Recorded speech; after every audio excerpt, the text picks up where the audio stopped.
Water is the softest and most yielding substance, yet nothing is better than water for over. Sitting in a 4v3. Everfrog Esports trying to find what angle they can, trying to find somebody out of position. We're gonna go through on this. Oh, what a wall. They're gonna take flag. DY gonna go in. It's going to be a really interesting one. Oh my god. All of this competition could be so damn close, so I cannot wait for us to finally decide who's going to be the champion. We are expecting some chaos, some great moments. A beast mode has killed 3. Only gonna really need that rampage, so it's gonna clear it out. Santi gonna get themselves a big old 4K. Santi getting rid of 3, clearing out the house. That is crazy. Nunji actually kills 3 people. This team feels entirely different on this faster composition. Now Sagafar is hanging around, getting onto the high ground. Post bomb's gonna stick under Leaky. They're not gonna be able to survive it at the end of the day. Manages to find a 3K. Rio shoving this Lana into a corner. Woo! One more for the road for Rio. That is all signs go. Melophobia with 3 Melophobia. Start the fight. They'll end the fight. Oh my god. Beagle Bus, they have to play aggressively into this energy. Popping off in a moment where you needed just that. Ruby in that backline. Oh, the flick. Looking for it. Oh my goodness. The 4th one as well. Do they get the 8? They get the 8.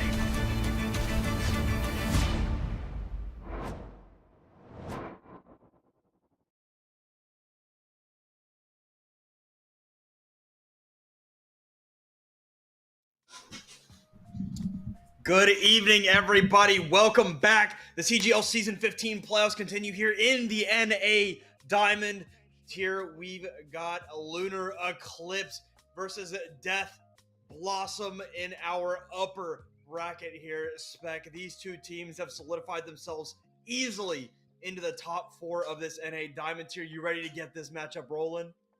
Absolutely. It's going to be a barn burner, at least in theory. But before we get into it, we've got to plug Copa America. It's going to be starting on May 16th. As you can see with this lovely graphic. Yes, that's right. The South American region is not dead. They're here to stay, of course, supported by XYBA Production. So broadcast in 3 languages. I don't know why we haven't used the flag of the United Kingdom here. Somebody's got that wrong. But else Spanish and Portuguese is how it's going to work. So that is going to be Brazil, Chile, Argentina, and I can't think of what that 4th one would be. It's been a really long day.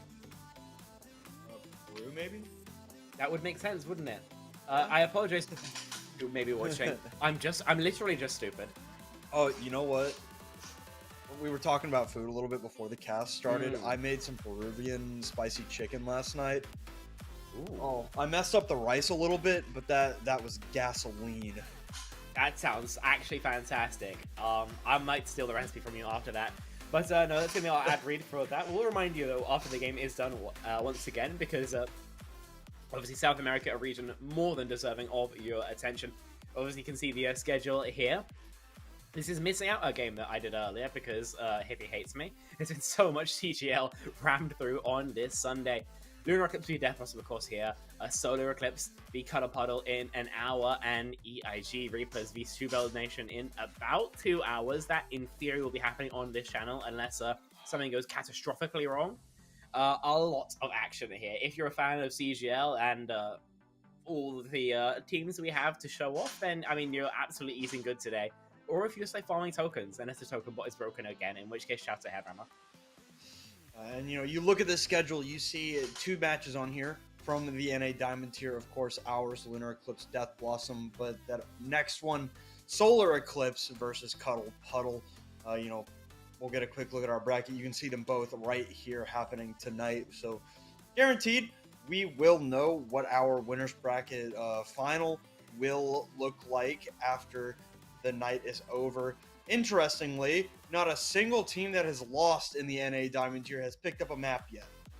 So, yeah, it's interesting, you know, right? the last time these two teams met up, it was a 3-2 win over with Lunar Eclipse getting the win. Yeah. So I do think that this is a byproduct of the fact that the NA Diamond tier is overwhelmingly top heavy towards these top 4 teams. All 4 of them are so close together that I think it was always going to be these 4 teams, you know, representing the second round. So I'm hoping that we will finally see like a decent matchup here in the Diamond tier.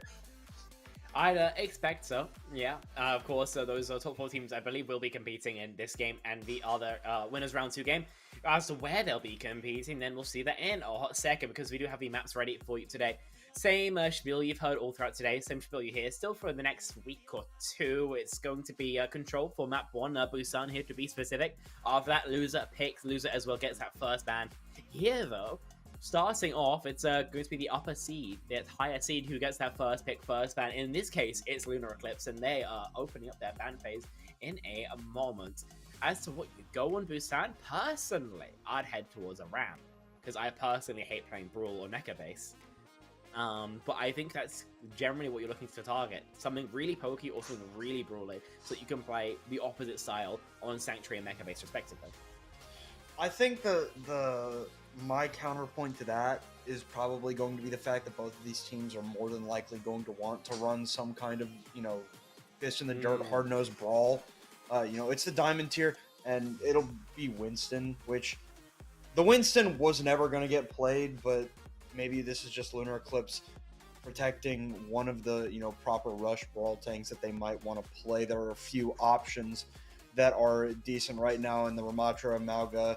You know, Hazard has that semi-brawl, semi-dive gameplay loop, but the Winston not going to be available. Now, Death Blossom are up. They've only got the opportunity to ban a damage or a support hero, and to be honest with you, I don't know that anything that gets banned here, less a, you know, Juno, Kiriko, Lucio, Brig ban. Those would be the yeah, I was gonna say those would be the only impactful bans because those are really the only supports being played right now. So it will be the Brig being banned out here. Spec, what are your thoughts about this ban? I think the reason we see support bans in general is because most supports don't really have an easy substitute. All DPS have a substitute.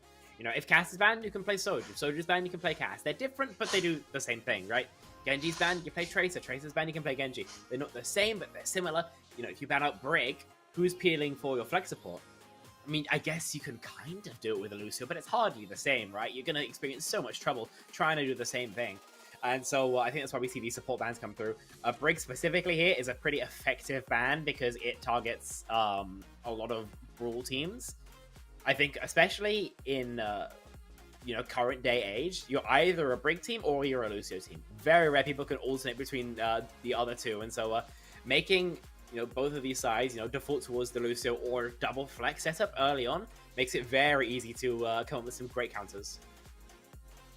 Well, speaking of these teams and their flexibility, we might as well get to see who is going to be playing these heroes. First up, Lunar Eclipse, the higher seed, the number 2 seed, in fact, in this playoff. Strider, not a use on the DPS. Alex on the tank, Leo Leopard, and Reese Cub in the back line. Only match that they've lost all season long was one of their matches in the mid-season tournament, so clearly this team is pretty high up there as far as skill in this Diamond tier goes. So, you know, they're clearly looking to keep this streak rolling. Yeah, absolutely. See if they can do that against their opposition, that being Death Blossom. Oh, the team 7-1 with only the loss against Lunar Eclipse, as I'm sure we've heard before. And JML, Deadeye, Nax, and Rai, and Infused Onion looking to right that wrong in this game, this time with all the marbles on the line. If we're looking at any player in particular to pop off, then I kind of want to say JML, maybe a little bit of Nax as well. That's who I at least really want to see find some value. Hitscan in this patch just has so much free value that if you can, you know, squeeze any more than that out, then you're putting your team in a fantastic spot to find value. And as well, with tank picks still being so wide open, then your ability on that front line to show your flexibility, right? Play some of those counter-swapping games, a huge boon to any roster. Couldn't agree more. Like we said, Busan coming up here for map number 1.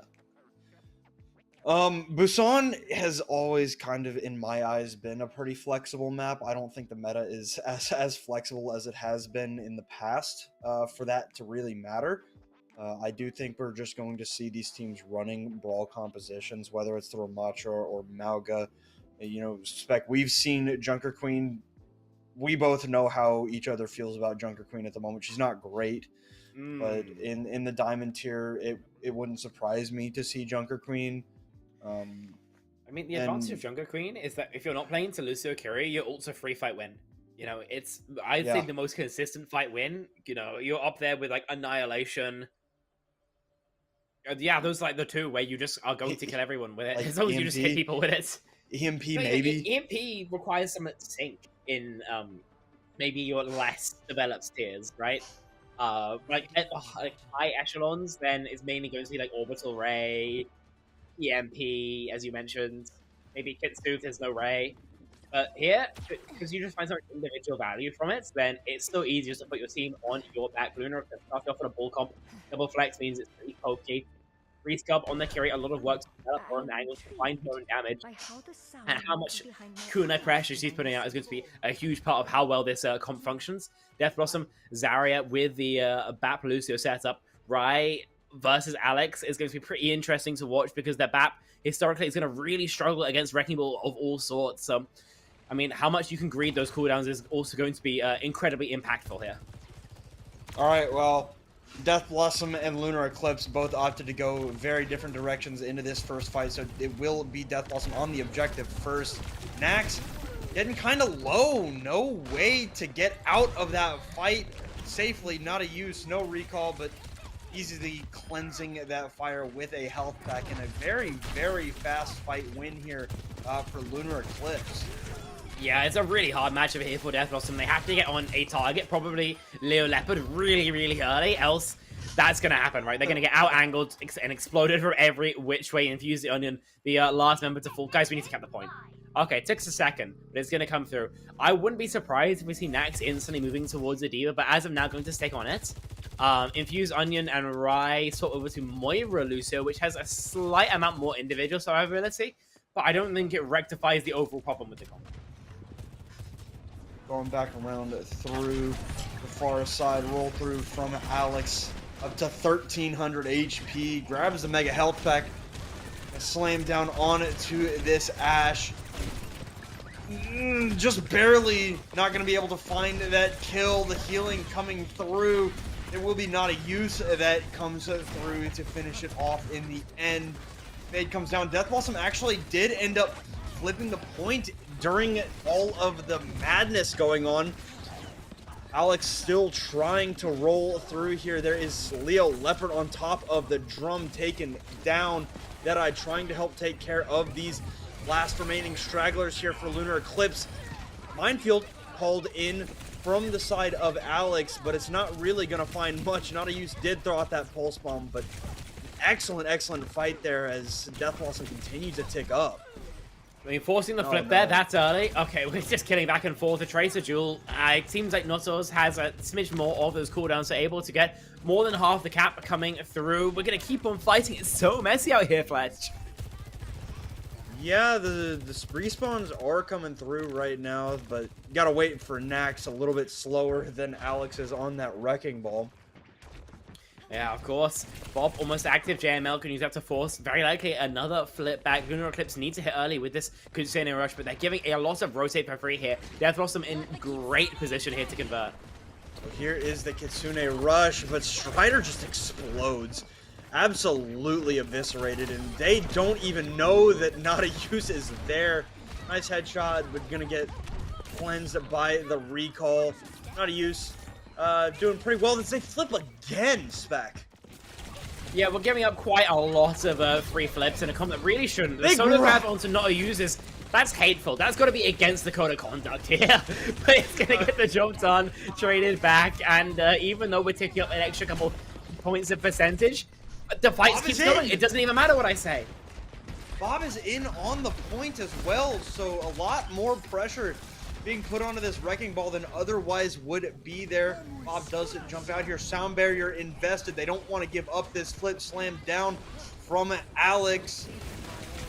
Coalescence in the hands of Infused Onion, but will not even need to use it. Oh, well, maybe should have used it, but Strider with the overclock to take it down a couple players here. This should be Lunar Eclipse finally breaking through this stagger hold of Death Blossom at will.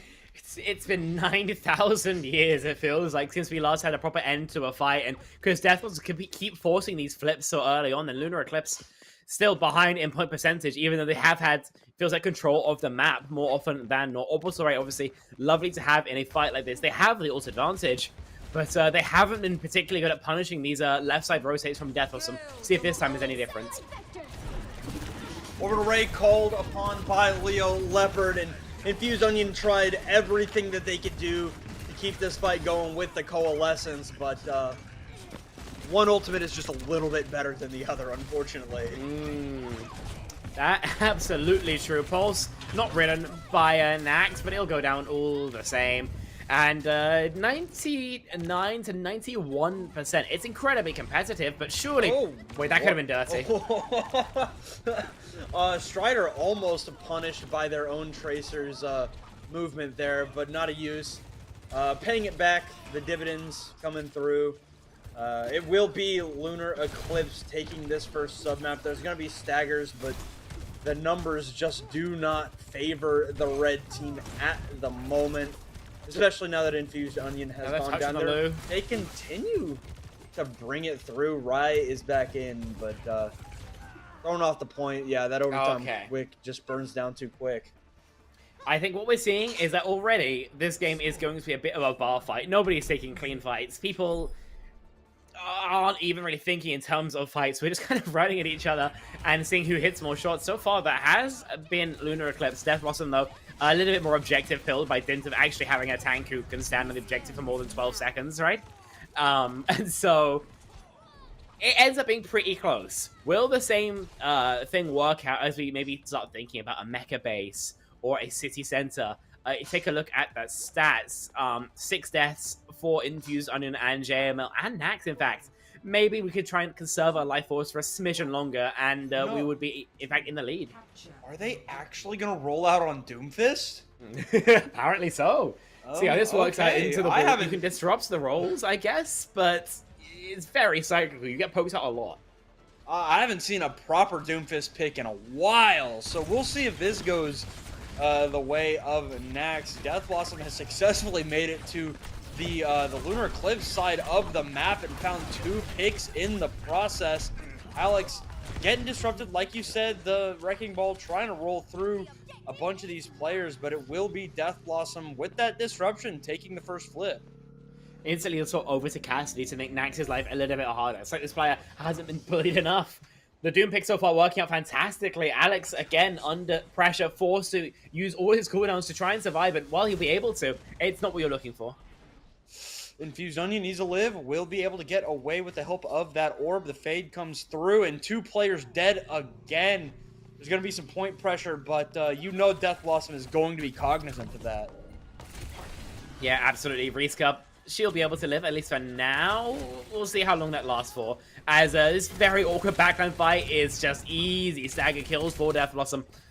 I mean, Alex can run all he wants, and it doesn't matter how fast he is. He's got the entire, like, United States military chasing after him, and so he gets staggered.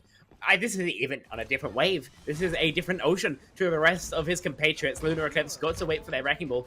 Death Blossom, I mean, doing fantastically once they've given a second to warm up. And there is the... Ew. Oh my god, stick from Deadeye. Not going to be able to find much there from Death Blossom. Slam comes down from Alex, but everything is kind of coming up Death Blossom right now. Seems like it. Alex, like, you're going to get staggered again. I don't think this bull here can really live, no matter how fast you try and run. 65% going to be ticking up. JML needs to be punished. Isn't just yet. The shot's not connecting for the Tracer, but Strider's there to at least get an opening kill. We got to snowball it, though. It's been very one-way traffic. Alright, well, there is the trade for ultimates here for Death Blossom. The first one will be the Coalescence, followed by the Meteor Strike. Infused Onion, the first casualty here. I mean, I don't know how that's not a flip. 27 HP for not a use. Sound barrier down by Rye, and Alex goes away. Ew. Pulse Bomb down. Nice stick from Not a Use, and they get the flip. And somehow, some way, it seems like they may very well get this fight. Oh, well. Oh. Call it a reset, JML. to reset. His whole team is dead. He gets his trade. He doesn't want to stagger it any longer. Personally, I probably would have just ran at Strider, but it gets the job done all the same, right? If you're Lunar Eclipse, this is a bit of a weird spot. You have no ults. Leo Leopard has to finish this beat, but JML is just going to rip a blade probably before it's even possible. Yeah, well, needs to. Well, there it is. Cuts down one. Can't exactly find the proper target to look at with the rest of those strikes, but JML does find some in the with the melee there. Deadeye going down, so the Deadeye kills, or rather the Dragon Blade kills, not going to be all that meaningful in the end. Absolutely not. So it's still a horde for Lunar Eclipse. It's going to be a lot easier for them. They've now been able to build up to their beats already. They're close to a Pulse Bomb. They can begin going to be competitive with Death Blossom. And of course, they've got this early scaling so they can hit as soon as they want. Full health pack rotate for Death Blossom. This is very non-standard, especially with the Doom Comp, but they found an isolation. Alright, I mean, health pool's not looking great for Death Blossom right now. They do get a trade onto Strider, but losing Rai is rough.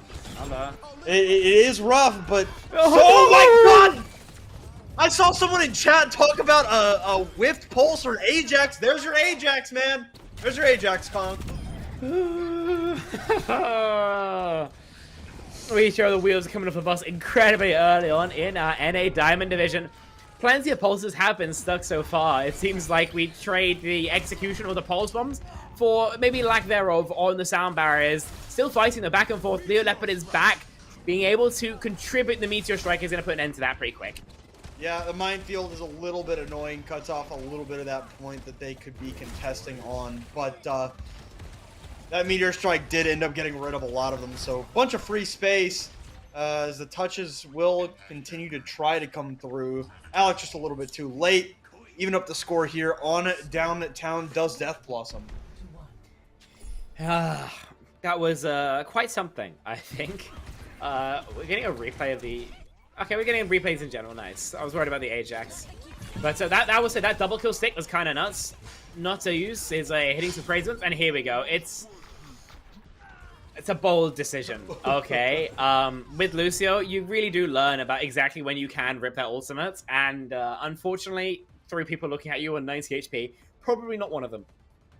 Mecha base coming out now. We decide the Bulls maybe no-brainer there, and fair enough. So straight over to that Ramacho, like I was maybe talking about earlier. Take a look at the stats.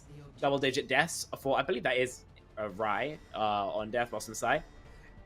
Not ideal, but we'll see if it gets rectified here. Alright, back in swiftly. Not a use of Deadeye going at it there. Now turning the attention to Alex. Leo Leopard incredibly low.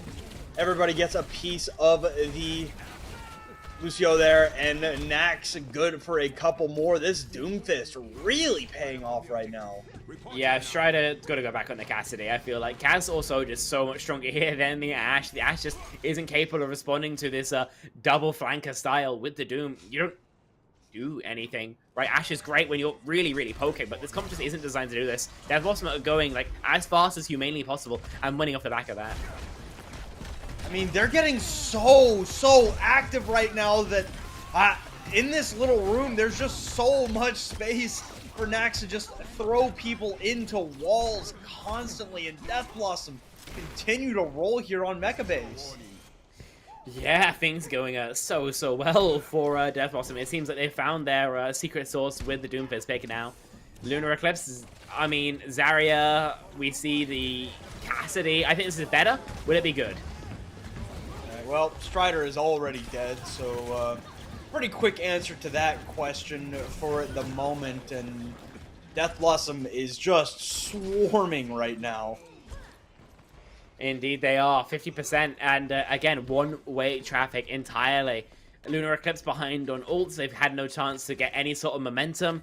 They seem like they have no idea what to do about the Doomfish just punching them in the choke again and again and again. Alright, well, getting active one more time. Dragon Blade ready to go. Leo Leopard nowhere close to that some pressure on the objective. JML is low. The Moira could be annoying, but it's actually Leo Leopard that gets that kill. Objective pressure is warded off as Death Blossom is about to cross 80. I mean, one fight territory. They've got a pulse bomb. They can maybe finish the portals. Death Blossom have such a lead. Yep, and both support ultimates being invested here. Sound Barrier and Coalescence. Now the Meteor Strike to help take down Leo Leopard. No opportunity to even play the game for this Lucio right now. And, I mean, Strider tried the Sombra, but, I mean, not even given an opportunity to use the hack. And, Spec, I think there was maybe one fight at the very beginning for Lunar Eclipse that they had even a chance. Yeah, I kind of agree. I feel like we saw some weird comp choices, and then they were boomed. It feels like once they Doom came out, you know, it feels like they don't really know how to deal with it. They don't really have the vision as to, you know, to try and solve what problems they're losing on, and you know, they're losing angles. They kind of know this. Mecha base does kind of suck if you do get choked out, so we need to be seeing much more committal rotates towards the left and right sides of the choke, so you don't just get constantly punched on the high ground. And also with Doom, you can just shoot him. He does just die. He only has like 500 HP in a block. So, I mean, if you cast your mind all the way back to the final season of Overwatch League, there was a series in between the Shanghai Dragons with Mag and the Dallas Fuel with Hanbin, right? And Mag went Doom because he's Magazine and he's kind of terrible at the game. And Hanbin just went Zarya and solo grabbed him every second fight. That you can literally just do that. This is how the matchup is supposed to play in theory. But here, I mean, Alex never really gave himself a chance to acquire energy, and so ended up never really being in a position to punish Nax. I think it doesn't help that you were given maybe a fight, or maybe not even a fight, because there wasn't a fight, but you were only given, you know, 2 minutes. Not even that on the Zarya, right? It was like the last 20%. There wasn't any time to build up to a grab. Especially because Death Blossom just never let their foot off the gas pedal. There was really not much Lunar Eclipse could do. They tried the Cassidy, they tried the Sombra, neither worked. It's just kind of rough because clearly they don't want to be disrupted. Doomfist is kind of a specialist at that. That's just how it works, right? I mean, they tried the Ramatra. Doomfist counters the block. Right? You put those fists up, you get punched by Doomfist, your hands go down. That's how it works. The same could be said for Wrecking Ball, which we saw on Downtown. So, I mean, yeah, it did seem like they kind of got boomed the second the Doomfist rolled out. I mean, we haven't seen Doomfist be played in any real capacity in a very long time. So it was a little bit refreshing there and maybe just caught them off guard. So now as we head into map number 2, I'm curious if Lunar Eclipse is going to be able to adapt to that unconventional pick, and if Death Blossom is even going to continue to run it. We'll have to wait and see. I feel like the adaptation to Doom is going to be a lot easier once you're off Mecha Base, especially. I think Busan in general, which is... Because I think when they're on Double Flex, you can kind of play Double Flex on Busan outside of Sanctuary. I think on any non-Busan map, then Double Flex just ends up being pretty chungus, right? Where you start really losing out in these poke phases, and that's where we will maybe see a bit more of a chance for Lunar Eclipse to get their foot back into the door. First ban, of course. I assume they ban Doom. They're losing to it. But we'll wait and see. Yeah, I mean, I feel like that's... okay. Lucio. No Ajaxes for Colosseo. No Ajaxes here for the side of Lunar Eclipse. So now... What does Death Blossom even want to ban here? Like, they didn't really have a problem with anything that Lunar Eclipse were trying to run into them. If they want to, you know, continue to play the Doomfist, they could either ban Sombra or Cassidy, I suppose. The Sombra's bad, so I wouldn't recommend that. Just, you know, kind of a thought. Yeah, Sombra's pretty bad. Sombra's very bad. Her only redeeming factor is EMP. Yeah, I mean, you get Okay, it's relatively Wrecking free Ball. scaling. Yeah, Ball. I like a Ball span on Colosseo. I think Ball's pretty good here. I would argue it's probably one of your best maps because it's just so easy to roll around, instantly find cover, and then find easy slams. Overall, I'd say these are reasonable bans. The Lucio ban is an attempt to root the backline, right? To make it so the entirety of, Nax and Co can't just appear on your head. And the Ball ban is pretty simple. I think Ball is annoying, and they want to absolutely get rid of it. I like the idea from Lunar Eclipse. They want to, ban Doom by not banning Doom. They'll probably be banning Kiriko next to kind of have the same effect, right? Just anything you can do to restrict what your opponent can play, other than just, outright banning the hero, because you can only ban a hero once, of course, but you can ban the comp many, many times if you're clever. Yeah, and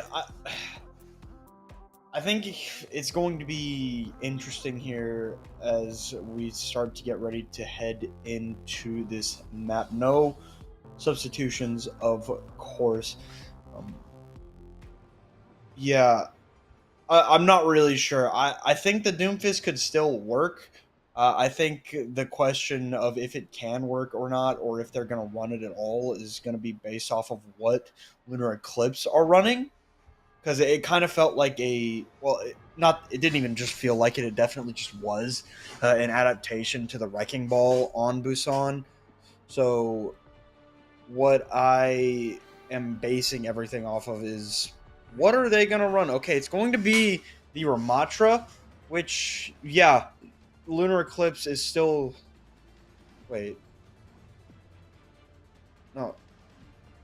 Am I insane? Yes. The teams are... What's how... I'm losing You are my insane. mind. You're losing your minds. Nothing is real. Doesn't matter.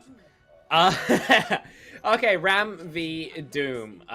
It feels like we have flipped the script a little bit. Alex now on the Doom, Nax no longer. See how this is going to work. It's a hard brawl comp.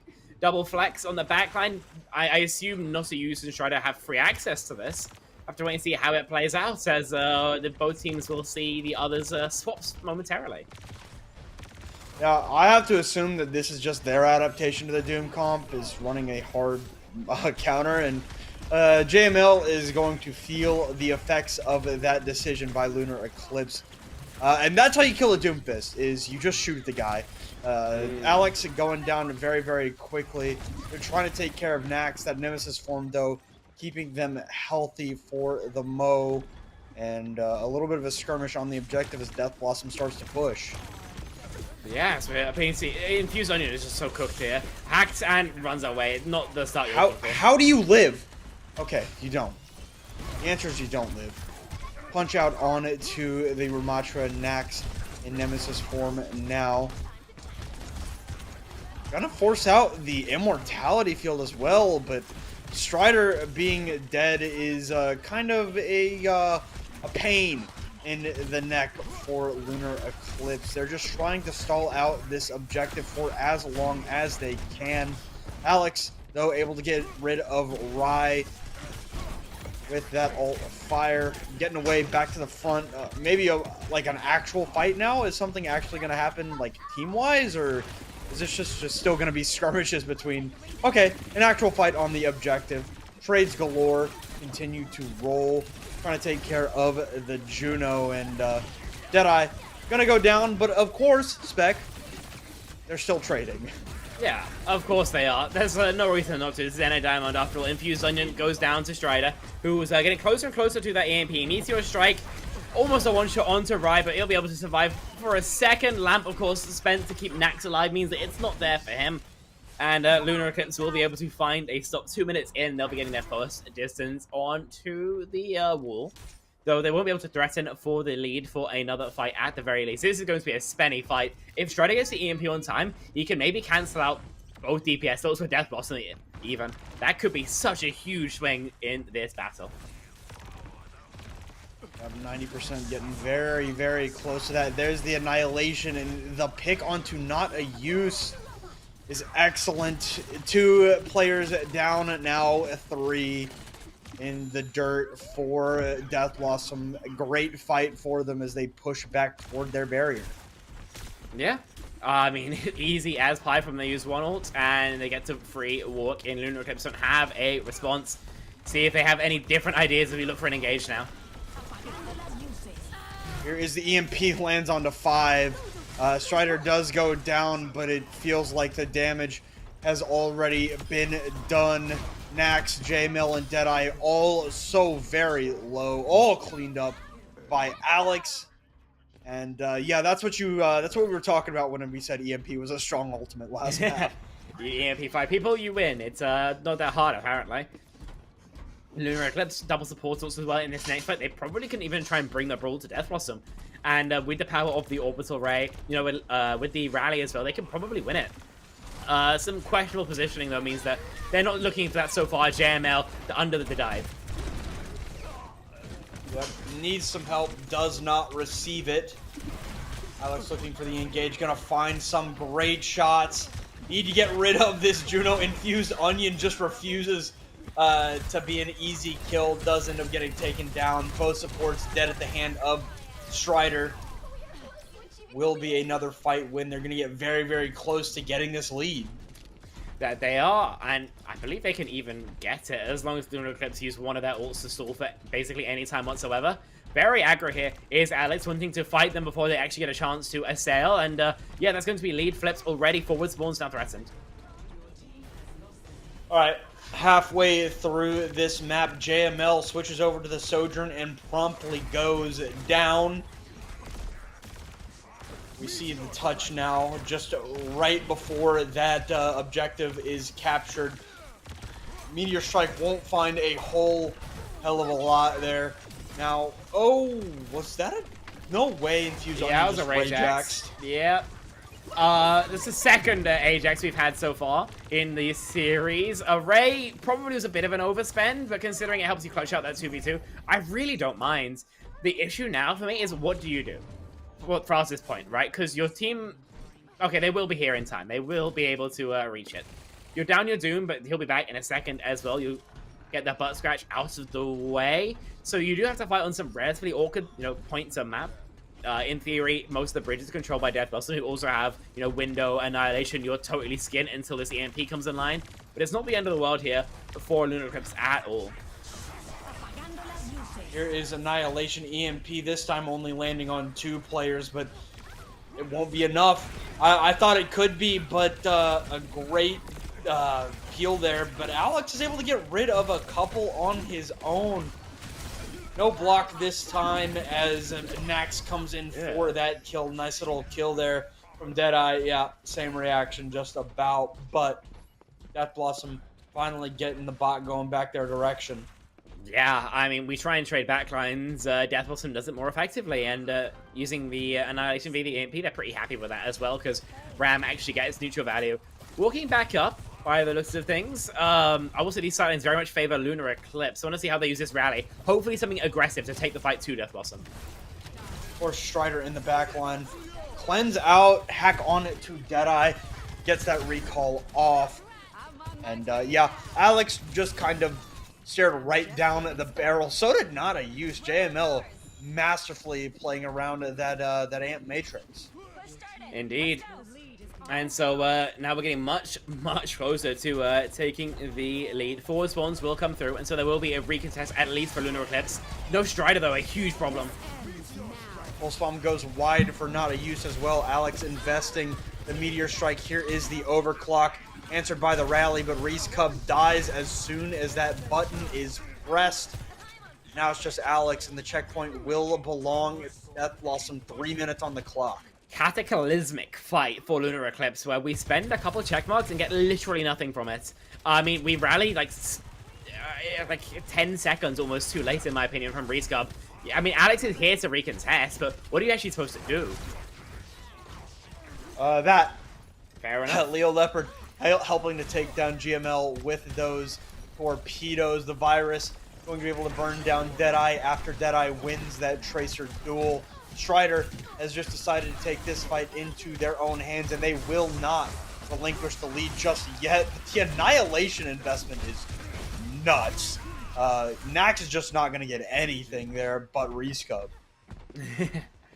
Yeah, and so that does mean that Lunar Eclipse are back in control. They've been able to defend the lead 2 meters, or 2 minutes rather, left to go.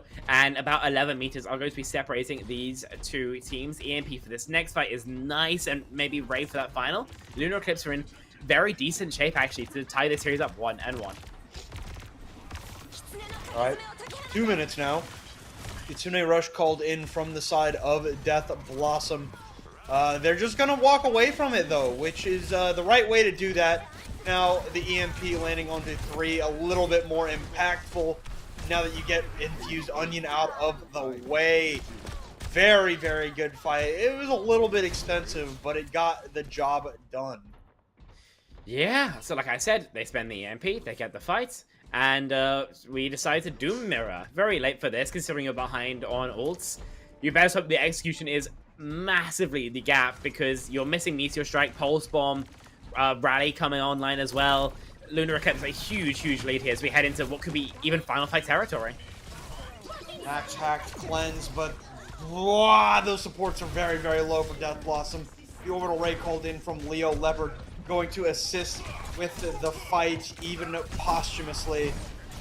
JML taking down the Sombra, but staring down the barrel of a 2 basically full HP characters. Well, Alex maybe not so much. High value Meteor Strike. Get some healing. Get some healing from the Meteor Strike, I suppose. But you have to give up lead anyway, or not the lead, but bot rather, because you can't stall against 5s2. It's just simple as that. So we get to take some sort of like mid area of the map fights. You get some extra time off the bank, but it was going to be overtime, you know, the next time you fought anyhow. So a lot of pressure now on Nosu to hit this stick. Nice. There it is. Beautiful. And that's 2 kills in the way of Lunar Eclipse. Rally invested from Reese Cub, who finds a second kill in the fight. 8 seconds left, and you just need to get off the bot here, I feel like. It won't even matter. I don't think anyone It gets won't. there. You should get off the bot. Sorry, it is good practice, but it won't matter whatsoever when all is said and done. Lunar Eclipse able to eke out a win, stealing their opponent's composition on Colosseo and using it against them. Now, I mean, we are on pretty even territory. You know, we are reminded, last time the series was played, it went 3-2. And showing all the signs of doing exactly that again, at least early on. And you know what? No matter what, loser picks up a map. So, curse is broken here for the NA Diamond tier. But, yeah, that was interesting. You know, I thought there were a few ways that Lunar Eclipse could get around the lack of a Wrecking Ball here. I did not expect that to go the way of a fist from Alex. But clearly, I mean, Alex was more than prepared to do the exact same as what Nax did on Busan. I mean, that was pretty effective, right? Alex rather looked incredibly polished on the Doomfist for the most part. Only died, you know, a couple of times throughout that, and you know, it looked a little bit shaky at first, but they definitely found their stride, especially with Strider. Providing those hacks.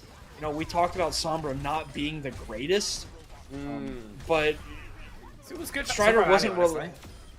yeah, Strider wasn't relying on her solo playmaking ability to win the game, but rather doing what you really should do in organized playing Sombra, right? Lining up with your dive characters in Nadaeus and Alex, finding value off the hacks. And I mean, Lunar Eclipse, you know, it was close. It was very close, but they do get the job done on Colosseo.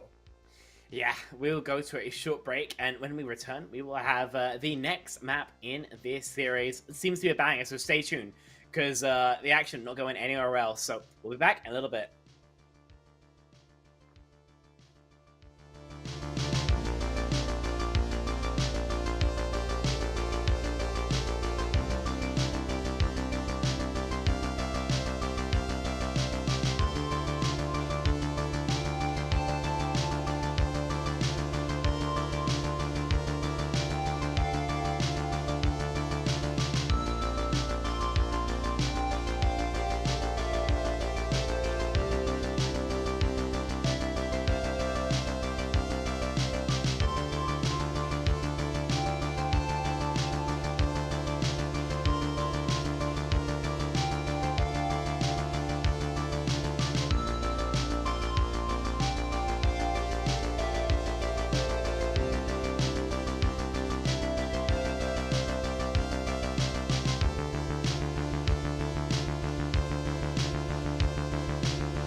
All right, welcome back, everybody. We've got a match on our hands here in the NA Diamond tier. Finally, no matter what happens, we're going to have a team who win or loses, rather, that picked up a map. So, first actually decent game here in the NA Diamond tier. And the actual map's been pretty close as well, you know? Like, in terms of the distance, it was, you know, sub 10 meters on Coliseo, Busan, you know, 2-1. Yeah, that final mecha base was not ideal, but the other two end up being really competitive as well. Like, we have a bit of a banger on our hands, and it's likely to continue considering the next map we've got, that being everybody's old favorite, Kings Row. I lied, it's not my favorite. I see this map 12 times a day, but everybody knows how to play it, so in theory, it should be pretty competitive, right? Surely. Yeah, it's Kings Row. Kings Row is Kings Row. It's Kings Row, Spec. Yeah. I struggle to disagree with you here, Fletch. It's Kings Row. You know what? Sometimes when he's right, he's right. Yeah. As for the bans, if you are Death Blossom, you got first pick, or first ban, rather. What do you want to go towards? I mean, you've lost to the Doom, you beat Zarya, some other stuff playing Doom, but Doom kind of sucks on this point, right? On this map in general. You don't have angles, you play frontline trade, you're going to get out-damaged by Sig, Malga, Orisa, Ramatra, Reinhardt, Hazard, Queen. So you thinking about one or more of these tanks. I would assume you go for like a Juno ban, very likely. That's going to be my first guess. But we'll have to wait and see what they actually want to end up heading towards. Yeah, I'm not sure myself. I feel like the Wrecking Ball made a lot of sense last round. This time, there's not... Okay, who was it? It was Diva. Okay, wait. That's not the right logo. Who got banned? Diva got banned. Yeah, but that says Lunar Eclipse. Banned It's tactical miscalculation. It happens. Okay, well, Death Blossom are banning Diva. Yes. So, yeah. Seems like they just want to protect whatever tank that they want to play, maybe? Diva is very good at burning tanks, especially this patch due to the shotgun bug, which we've definitely discussed. I'm not sure if you have heard about this, Fletch. But for everyone who doesn't know, right now shotguns do extra damage to armor. And so Diva... Reaper are the most important ones who will just be absolutely shredding tanks. But it's also just true that if you want to play, for example, a Bull, then Diva just kind of sucks for it. Not the map for it, but we'll have to wait and see. And Lunar Eclipse, now they see the Diva ban. I'd still ban Juno. I think the hero's annoying. Ashe, if you want, sure, it is my opinion, and my opinion of several EU coaches, that Ashe is a hero you pick because your hit scan wants to play it rather than because the hero itself is good. I think in theory then Soj or Cassidy do the same job but better in most scenarios. Typically would prefer the Sojourn. Especially for Ashe, if you lose first point then you have to play Ashe on second point, which feels pretty awful, right? So see how it's going to play out. I think both these bans are pretty mid. I was going to call them impressionistic. But yeah, that's another way of describing it. Pickle going to be in for for a Not Use, who had a fantastic map on that Tracer, but this just ain't a Tracer map, so Pickle into a play, I assume the Genji. I mean, yeah. Yeah, I agree. The bans are... They're kind of whatever, right? Like, if you're going to run a dive character on Kings Row, you're going to want Winston in most cases, I feel like. Like, I don't hate Diva in general. The Ashe is just... Sojourn or Cassidy are just better. I agree with you. It's kind of whatever. But now we will be heading into Kings Row. We'll see what the Pickle substitution is going to mean for this roster. I can't imagine that we see... Well, actually, I would have said that for Basan as well. I was going to say something about us just expecting to see Brawl, which I still wouldn't be surprised to see, but Pickles on yeah. Rat Doom. We are... I would say we're in the kitchen, but we're like past the kitchen. This is like wildfire camping. We're just like mixing random mushrooms in the middle of like a it's okay. Swiss forest. It's okay. You don't have to tweak out anymore. He's on May. That's okay. It makes a okay. We're still May Doom is still pretty cooked, but you play hard to shoot tank. I guess it's like doable. I guess you have to use your May as like a solo angle, using the fact you can alternate ice and wall to stay alive for a while. This is still very, very odd. We'll have to wait and see how this ends up playing out. Well, Death Blossom going for something very much more standard. I assume Deadeye is going to TP them out and swap over to Soch. Oh no, they are stippy on it. They're going for this deep rotate, I guess. Okay. We'll see this Symmetra working out. Okay. Instantly breaking the wall as Alex sends many players just flying across the map. Strider, Spec, why did he jump? I know why he jumped, but... PayPal rang. Got that notification, knew it was time. Strider in a position to find some value. Decides to retake, said spot the red as perfect. Infused Onion is down, and that should stop any attempt at a push coming through from the rest of Death Blossom. Oh, that's not good. Yeah, well, tankless is Lunar Eclipse. Now Nax looking for the opportunity. Could look towards Pickle, but Pickle will actually just kind of hop out. Not too pressured in the end. 2 ticks will come through, but there will be another touch here for the side of Lunar Eclipse. The wall kind of boning Alex out of a big punch there. Does end up still taking down Infused Onion in the end, but Alex is dead once more. Neither tank in the fight at this point in the game. Rally invested by Reese Cub. Gonna try to keep this fight going, and Death Blossom will respect it. Yeah, that they will. And they'll have closer spawns, I guess, but I think this is probably a mistake. Is there somebody like Yotta far in the back? Kind of, my eyes are tripping, by the way. I think that was a sim turret. Ah, would explain quite a lot. We hard walk on the ram, this makes sense. Annihilation, nothing you can really do.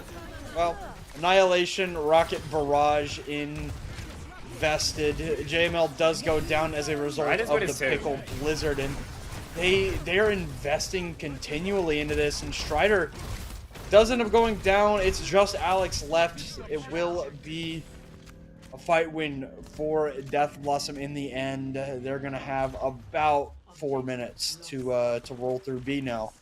It's not the end of the world that you end up losing that fight. Yeah, you invest pretty heavily, but so too do your opposition, and now you've got Ray advantage and an OC that's going to be unanswered. Deadeye on the Tracer as well, going to really struggle to find much of anything, realistically. Tracer at this point feels really bad, unless you're in ranked, in my opinion. So I think Lunar Eclipse are still in a pretty great spot. I'm still not sure about the Doomfist pick, though. I understand Alex is pretty comfortable on it, but that's not really how the comps work in this game. Right into objective B. Alex is excessively low again, and I mean, at this point, it's kind of what you talked about before, the point-and-click adventure. To kill the Doomfist, just shoot at him, he goes down, and Alex is kind of feeling the effects of that Pickle, able to get rid of Deadeye, but it's just not going to be enough to dissuade Death Blossom for the moment. Over to the Ram. It turns out that trying to brawl with Doomfist is harder than brawling with a brawl character. Once we come to that thrilling revelation, then we decide to make the adaptation, and a Ray fight going to be mirrored out between both these two teams very likely. There is the first investment and the first ultimate. Overclock Orbital Ray will help Strider put this fight away for Death Blossom. I don't like that one. I think both Rays used in this fight were pretty terrible, to be honest. The only difference is Lunar Eclipse are still defending. Okay, well, maybe the Orbital Ray is fine because the Annihilation comes out late. They did find a pick with the Orbital Ray, I suppose, and the Annihilation is just going to help them roll through to C. Fair enough. Lunar Eclipse just decided to fall over to the 3v5 Ray turn. Bit unfortunate there. I will say the double flex setup I do quite like. I think Break is playable in these comps, but you do need to break to be able to find that limit, and I think Reese Cup has unfortunately managed that yet. She's got the rally. Love she's been proactive with it. False bomb onto the shield, not going to be an issue. Blizzard invested. can't quite get out of the blizzard, can Nax, and okay. I respect the attempt. I saw the vision, JML. Prayers don't get answered sometimes, and that was one of them that doesn't. Indeed. Oh, okay, yeah. Let's take care of the Tracer. There we go. 3 minutes on the time back. Decently large, but you can hold this, especially if you get a good ult cycle going. You win with just the Annihilation, then the next fight with just an OC. You're probably at support ults by that point. That's a possibility, but we can't have any silly mistakes like we've been seeing from both these two teams. Alright, back in. And Matrix down from Rye. Alex just kind of walking, holding WM1 and punished in the end for it. Will be 2 picks. Strider does find one on it to Deadeye, but yeah, there's not really anybody else to help out at this point. Indeed. Going up to the final fight of the map. The Lunar Eclipse have a very strong recontest, but they need to actually get on the objective as Deathloss are just holding them at their spawn doors. Nax needs to live. Will live. Okay. The Annihilation does come down from Alex. As well as Nax. Okay. Now they're just pummeling onto each other, but Nax has to keep those hands up in order to have a puncher's chance at staying alive. But finally, the Annihilation will end for Alex, as it will for Nax, and it will be kind of a back down as the reinforcements come in from the side of Death Blossom on the attack. The orbital raid called down by Infused Onion. JML almost with this rocket barrage, but Deadeye again for a second time this match with a 2-piece pulse bomb. And it was looking kind of shaky for a second, but Death Blossom just disengage and then roll right through. Yeah, I mean, they look right in, and it feels like on this Ram comp, then they're back in favor again. Feels like the momentum in this series has just been on a pendulum swinging back and forth between the two of them. Here, obviously, Death Blossom have been able to capture that lightning in a bottle, and a healthy time back now to finish out King's Row. Minute and a half or so.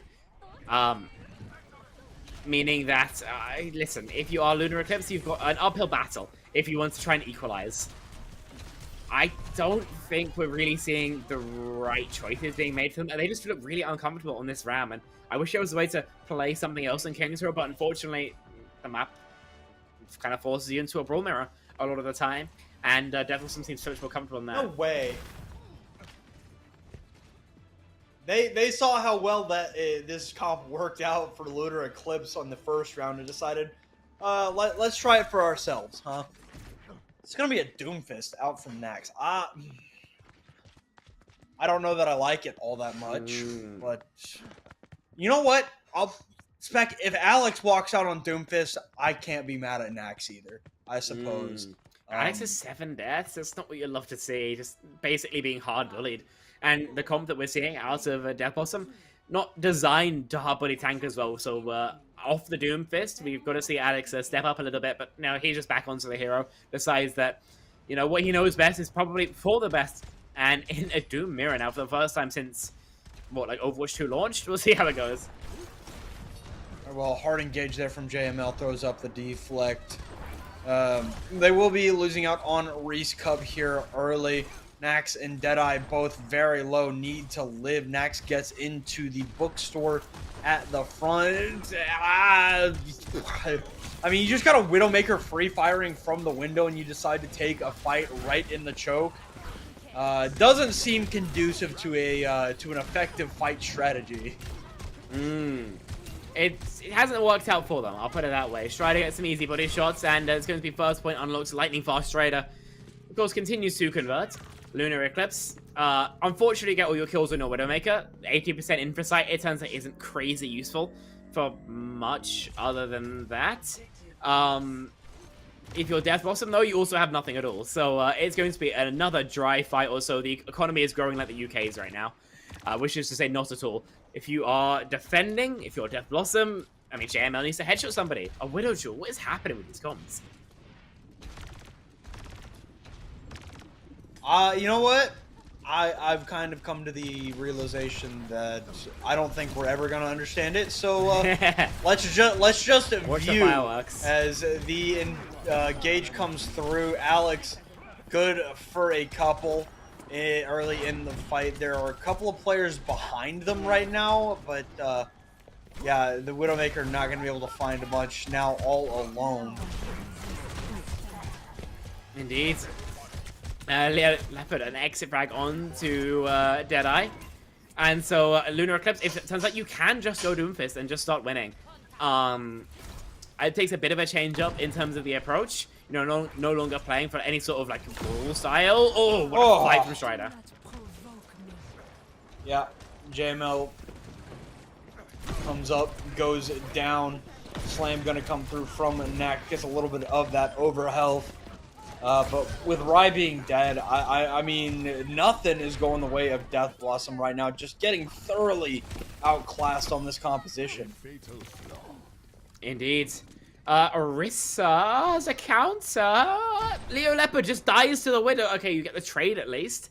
Things are going off the rails. It's a gargantuan time bank, by the way. 5 minutes, 15 seconds. It's just unseen. If you're Lunar Eclipse, you need 2 fight wins, and you're coming up to 4 ultimates. This could be very, very fast. This was like different teams. This is like entirely different teams from even the previous rounds. Need to see something big here. Double flex from Death Blossom. See how that goes, I suppose. Slam in on it to the Baptiste. Rai getting pretty low. The Meteor Strike investment comes down. Nax not having a great time. Barely avoids going off into the underworld. Alex kind of getting shoved into a corner. And once again, Infused Onion decides to jump at a rather inopportune time. And Spec, I'm going to be honest, this is going to be a map completion with 4 minutes on the clock. Okay, we hit one rocket. There we go. Takes almost killing himself, but Pickle's able to convert with the Pharah ulti. Map completion with 4 minutes on the bank, exactly as you said. There's another touch from the Trace. It doesn't last long, does it? What's happening? I think the answer is 3K. We just locked in, apparently. Fair enough. The answer is 3,000 SR. I think things are really getting creative here. Alex goes back on the Doom, decides to go towards like a more, Doom-centric DPS line with the Pharah, with the Widowmaker of all things. Soj would probably have worked as well. And we just go back to winning because we hard snowball Death Blossom, basically. Death Blossom, I mean, how many fights did they get on that point? 2? 3? Or not even on that point, on that round, in fact. Just kind of microwaved because there were so many Widow picks, stag of kills being given over for no reason. A total lack of discipline, unfortunately. Take a look at the scoreboard now. Infused Onion. That's really a little bit better for Alex. Yeah, Alex has woken up. Alex has woken up.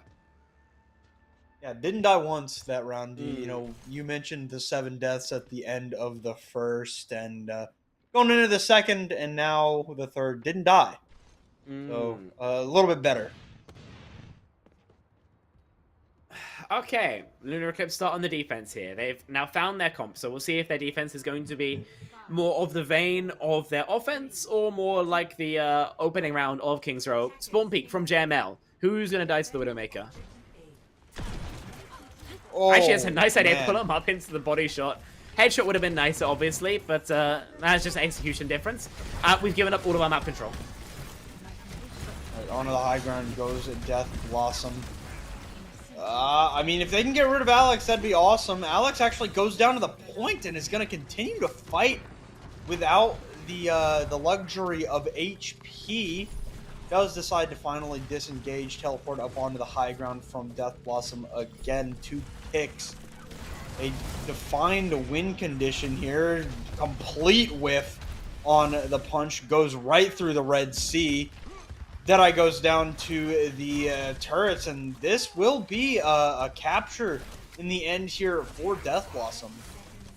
Yeah, very likely. Okay, Alex is making it competitive. Infused Onion, maybe. could go down, but not to be. As you mentioned, a Cat 4 Death Blossom. 20 seconds left to go. Probably suboptimal actually finishing with timer here because all of the Lunar Eclipse will get good spawns. They'll be able to set up for at least a bookstore hold, if not an arch one. And that also means that when we fight, we'll still be in overtime. So, yeah, they can still fight bookstore here.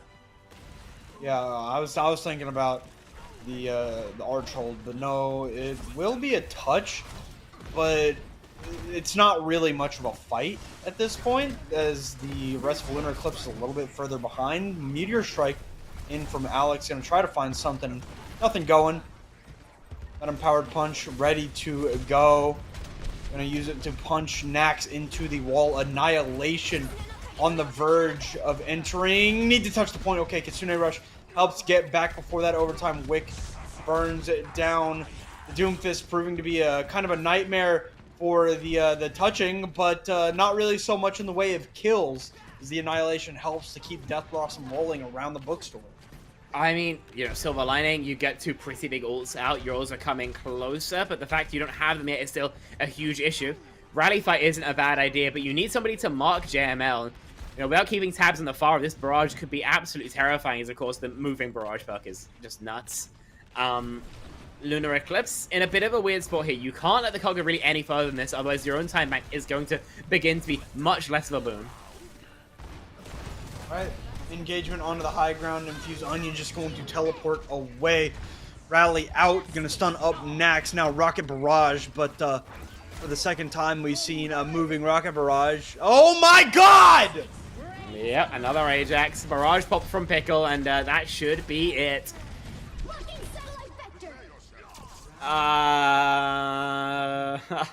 It's too late for this, man. Fletch, this is my 19th map of Overwatch cast today. It is 2:09 AM. I don't have any more fun and reactions for Ajaxes. I have nothing left to give, folks. Not my dignity, not my voice, not my soul. We're here. It's happened. Let's get over it. Let's not get over it, actually. That was pretty appalling. What are we doing? We're like 10 centimeters from our brig. You sausage. You buffoon. At least get behind the point, not on top of it. Yeah, I don't know. Oh, okay, get another look at the stats. I will say, it's great we can actually see things right now. It's still, you know, higher death for Death Blossom, which kind of tracks. But Lunar Eclipse have a reasonable goal to reach. Just gotta actually reach it. They have to hit their shots. Remember their cap hit, lightning fast. Now they're getting hard counter-comped with Cast, Torp, Ram, Double Flex. Will they be able to adapt in time, or will they just hit the shots anyway? That's what we're gonna have to wait and see. Yes, we will. I'd be surprised if the Widowmaker pick doesn't come out at least early. Right? Right? I'm gonna try it. Okay, well, Death Blossom doesn't want to give it to him anyway. But... okay. Yeah. Coming out on what we saw initially. Gonna try to figure this out as no Symmetra, but same idea as that turret is stuck to a wall. We'll see as Alex gets ready to go in. Has the Empowered Punch, I believe. Yeah, Empowered Punch ready to go. Gonna find a punch onto Deadeye, who's just going to pop that E. Alex going back in. Deadeye loses out on that turret. Trade of supports here. Rye for Reese. Alex kind of getting low. The punch gets that. Very, very lucky that Alex is alive right now. But that's kind of brutal. Losing out on Leo Leopard means that this Doomfist is way, way more vulnerable. Is able to get away, though, in the end. That's 1 of the 4 minutes now off the clock for Lunar Eclipse. I mean, if you bank up ults, it's not the end of the world, but you don't have that many fights to toss away. Remember, overtime fights, again, they're going to be much more valuable, so they've got to be kind of stressed about, you know, how much time you actually have going into the actual Streets phase. Alex looks for an engage, commits to it. That's so much armor. Got the punch as well. Can it connect? Well, Kurt is gone. Answer's no, man. Once again, parts the Red Sea with that punch. JML now under some pressure by Reese Cub. That's not Orbital Ray. That's Meteor Strike. Different ultimate. Flash Fan in JML does get squished though. So a little bit under halfway through the time bank, and it should be a Lunar Eclipse breaking through. Yeah, 2-minute time bank as well. OC, maybe negative value. I think it actually hit one shot on Deadeye. It's not what you love to see. Eh? For 2 minutes, you can at least charge another one. Yeah, it doesn't feel right though. It doesn't feel good. Lunar Eclipse, you really want to win this next fight with maybe just a barrage, see where you can scale your Pharah. A lot of pressure onto Pickle, who's... Wait, that walk is really bad from Nox, taking a lot of damage early on. Yeah, bro's just fine though. They do catch out Alex, however. He's just gonna try and go in near Nax. A little bit of a poke duel. Doomfist versus Ramatra. Not exactly the peak of poke as the annihilation comes down. And that's the third time that's happened this match. Or this map. 3 times has a Rocket Barrage come out, and 3 times has a... it's not total, but not much going on. Now, only 60 seconds. Yeah, you've got double supportals, which are better than Death Blossom supportals. You probably just win with those. I would pop them both.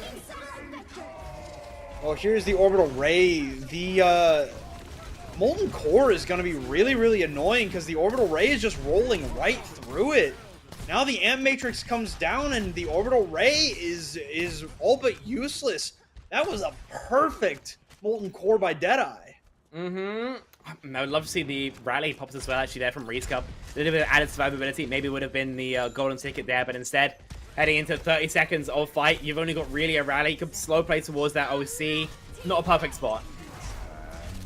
Well, here is the rally now, but JML able to pop the Pharah. Looking for something. The Meteor Strike helps take down both Infused Onion and Nax, and with or without that Orbital Ray, they will continue to roll. I mean, we say continue to roll, but they haven't really been in the business of doing that for a hot second now. Obviously, regular spawns for all of Death Blossom, so they can touch exactly when they want. No ults for Lunar Eclipse. Maybe a Barrage can come online if Pickle hard shoots the walk up, which really you should be doing. You need to be going forward. You need to be abusing them as much as possible, because cart positioning, it's not where I'd love to be set up if you could choose where. Well, Nax going over to the Junker Queen now. Pulled back in, gets the cleanse. Punch out on to Nax. Pickle, do not Barrage Jax again, hopefully. Touch! Oh my god! You Muppets! You are actually Kermit the Frog. You are the Cookie Monster. Get me out, man. Get me out. I want to go to bed, and instead, I am watching Overwatch played by single-celled organisms. We see so much good from these two teams, and anytime it feels like there's a chance to troll, then we commit to the bit like we live under a bloody bridge. I'm gonna sit down on the. You're gonna get a little bit lower for the camera for the time being. I'm gonna sit on the floor for now. Crisscross applesauce because I'm losing my mind. Doomfist was working. It was. It shouldn't work. How do we finish that with 4 minutes left and then just totally fail to attack? What's happening? Well,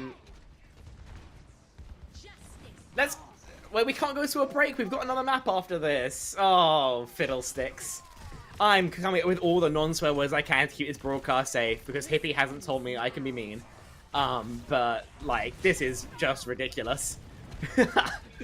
This game has had everything so far. What are we at? Two Ajaxes, Rajax, and a C9. Lord of mercy, this has been goofy.